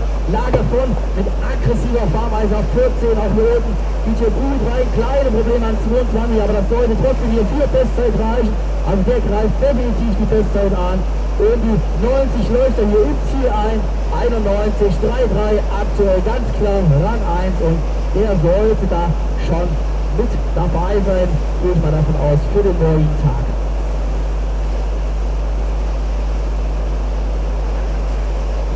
Ja, der Schweizer Manuel Munch unterwegs hier schon in der Anfahrt auf 14, 2 Strafsekunden im Gepäck. Oh, sehr eng an 14, Kopf rein und wieder raus. Also hat er sich sehr, sehr viel Weg gespart. Zwischenzeitlich liegt er allerdings 5,2 Sekunden hier dahinter, aber den Part eben war ganz stark, wie wir gesehen haben. Und da muss er erst mal reinkommen. Berührt hier nochmal. Also jetzt kassiert der Schweizer hier unten auf. Irgendwie schauen nach oben zum Australier, zu Benjamin Hoch. Papa Benjamin from Australia, he struggled a bit at gate 4, but is now back in line at gate number 7 at the huge wide water section. Now preparing for gate number 9, the direct line, really risky, but so far safely entrance to gate 10, in and out. So he made a lot of time in this section, now preparing for the next gate 11 and 12. And look at this, he seems to be absolutely fit. He is sprinting to gate number 14, and he definitely is motivated to reach tomorrow's semi-final. You can see this in particular in the next section. He is attacking the course, tries to be as hard as possible at each gate. So let's see how he can perform now at the last part of the course. Benjamin Pope hatte hier Probleme, ist zeitlich weit zurückgeschlagen. Hier 50 Strafsekunden mit drauf, zeitlich war auch nicht optimal gewesen. Wir schauen einfach mal nach oben zu Matthew Business aus Brasilien. And the man from Brazil, he is attacking the first gate. So far a solid run, no penalties, and really tied at gate 7. So a really risky run so far. Spectacular now at gate 8, using the backwards option. And unfortunately, a slight touch from the man from Brazil, who is now at gate 10, in and out. Now pushing the boat forward, sprinting now between 11 and 12. Let's see how he can handle the next upstream gate. He is preparing for this with some smooth and economical strokes in and out at gate 14. So this looks promising by the man from Brazil, who is now preparing for the next upstream section, and who is now at the last part of the course. Ja, knapp 4 Sekunden hängt er jetzt hier hinter der Bestzeit. Hinterher eine ganz starke Linie hier an 19:20, als wären noch gar keine Tore da gewesen. Also das habe ich jetzt hier nur noch nicht gesehen. Wirklich ganz sauber durchgelaufen. Mal sehen, ob er da noch Zeit hier jetzt gut machen kann. Also er lag noch 4 Sekunden dahinter. Wir schauen dann mal im Zielbereich, ob er tatsächlich hier Zeit gut machen konnte. Die letzten beiden Auswärtstore liefen gut. 22, 23, 24, 25, alles passiert. Gibt jetzt hier richtig Gas und mit einer Gesamtzeit von 94,57 kann er sich aktuell damit noch auf Rang 2 setzen. Jasker Sun, who represents Slovenia, is on his way at the middle part of the course, and he definitely can handle huge wide waters. He trained in Ljubljana, and is now showing his class at the next outswing gate. Really tight, in and out. And now at the next part of the course, the man from Slovenia finds a nice rhythm of strokes, and even in the lower part of the course he looks composed on the smooth style at the next gate. He will maintain his control also at the next upswing gate. So let's see whether the current lead of 91.3 can be beatable for him. Jan Sachse erholt sind unterwegs in Anfahrt 23, 24 und die letzten Tore laufen hier für ihn. Er wird nicht mehr hier in die Zeit ganz vorne mit eingreifen können. Dafür hat er hier kleine Probleme im unteren Abschnitt gehabt. Und Gelindo Ciarello aus der Schweiz schon oben unterwegs. Und er geht auf den Schweiz, der war hier oben sehr gut unterwegs, aber die aktuelle führende Zeit mit 91 ist äußerst stark von den jungen Tschechen Gretchen Jakob hier gesetzt hat. So in the meantime, Gretchen Jakob with a new leading time of 91, he is already qualified, as well as Desmos Matheus from Brazil and Edison Garrett from France. And the next competitor is also trying his best in order to reach tomorrow's semi-final. It's with number 25, Kuda Margaret Reed from Slovenia. Ja, und der Schweizer kann hier oben möglicherweise noch die Bestzeit attackieren, war hier oben nur 0,3 Sekunden hinter der Bestzeit, ist jetzt hier auch gut unterwegs, findet die gute Linie 24, 25 und zeitlich könnte das reichen hier für die neue Bestzeit mit 91,94, 0,6 Sekunden hinter der Bestzeit, also ganz hoch für den Schweizer hier aktuell. We are waiting for Boris Christopher, who represents UK. In 2021, he was the bronze medalist at the World Championships under 23, and he is now on his way for his second run. The man from UK who trains in London is on his way to gate number 1. And with one stroke in and out, such a promising start from Christopher Bowers, who is sprinting now to the next section. He is nearly flying through it, so he's definitely motivated to reach tomorrow's semi-final, and he definitely has the skills to reach it. Is now at gate number 7 with a nice jump on the wide water, and now preparing for difficult section 8, 9 and 10 with a really lively and attacking style. Nice serve to gate 10. So far it seems to be a clean run by him. So let's see what the time is worth. So still in the lead from Czech Republic, Gretchen Jakob with a time of 91.3 seconds. Christopher Bauers geht jetzt hier in Anfahrt auf für seine ganz stark aggressive Fahrweise. Wird hier auch belohnt mit wirklich einer schnellen Fahrweise. Die wird gut durch 15, 16, 17. 1,27 Sekunden aktuell in der Bestzeit. Also das könnte auf jeden Fall für das Halbfinale für morgen reichen. Jetzt muss er sich hier nochmal reinhängen, nochmal konzentrieren. 21 geht hier raus, rüber. 22. Radfahrt, schön eng. Macht er, muss hier nachkorrigieren mit seinen Paddelschlägen. Konzentration ins Ziel. Spitze beugt sich hier nochmal auf für 23. Jetzt heißt das geht. 24, 25. Zielsprint und mit der Gesamtzeit von über 90 und zwar mit 93 plus aktuell Rang 4 für Christopher Bauer. In the meantime, we're seeing Beda Marcello, one of the most promising athletes in the international circus. Last year, he managed to be second place in the World Championship, and he's powering down to the next section, and he definitely has the skills to take the current lead. Really nice and tight style at gate 13. The man from Italy now at the lower part of the course tries to be as tight as possible at each gate.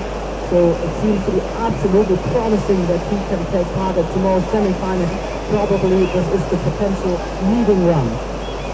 Ja, jetzt hier im unteren Abschnitt ankommen, lag ein paar Sekunden hinter der Bestzeit. Also Marcello Beda wird hier nicht mehr um die Bestzeit mitkämpfen können, während Lukas Bero hier im oberen Abschnitt gut unterwegs ist mit 0,07 Sekunden, setzt sich hier Bero im oberen Abschnitt erstmal durch.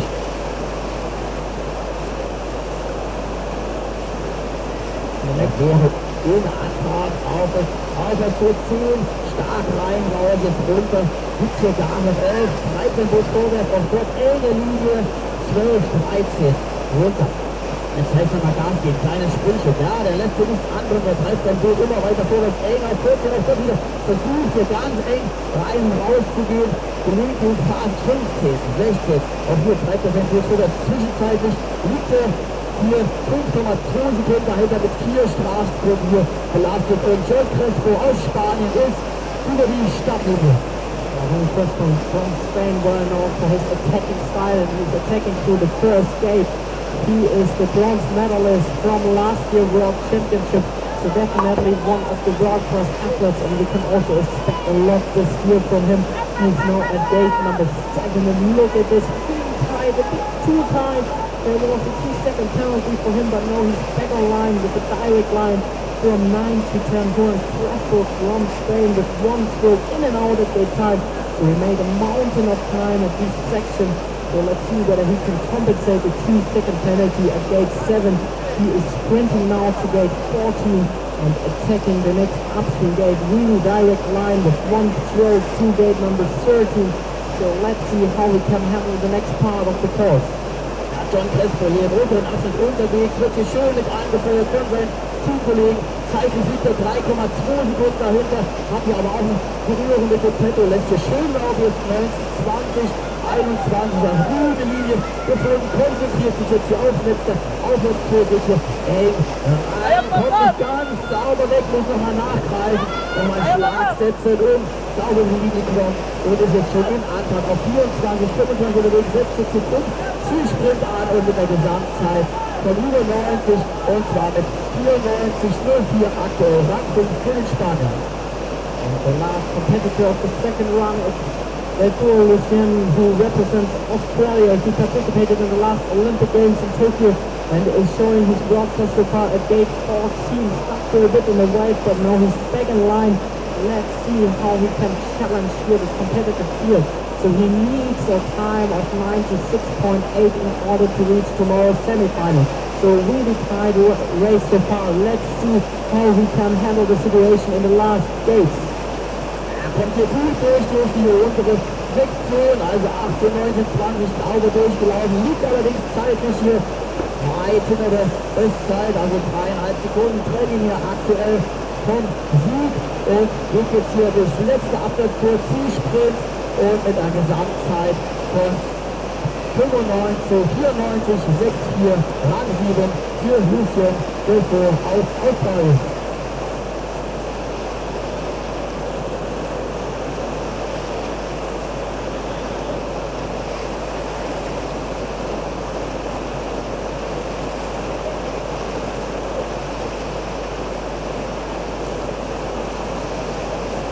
So congratulations to all competitors who reached tomorrow's semi-final. It was really exciting, in particular the second run. And now we are having a short break in the afternoon.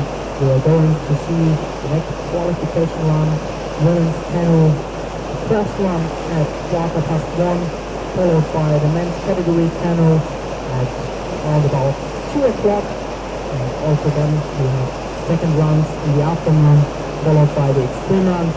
So it's also there an absolutely exciting qualification run. We have a lot of world-class athletes, so I'm absolutely excited about the afternoon's races.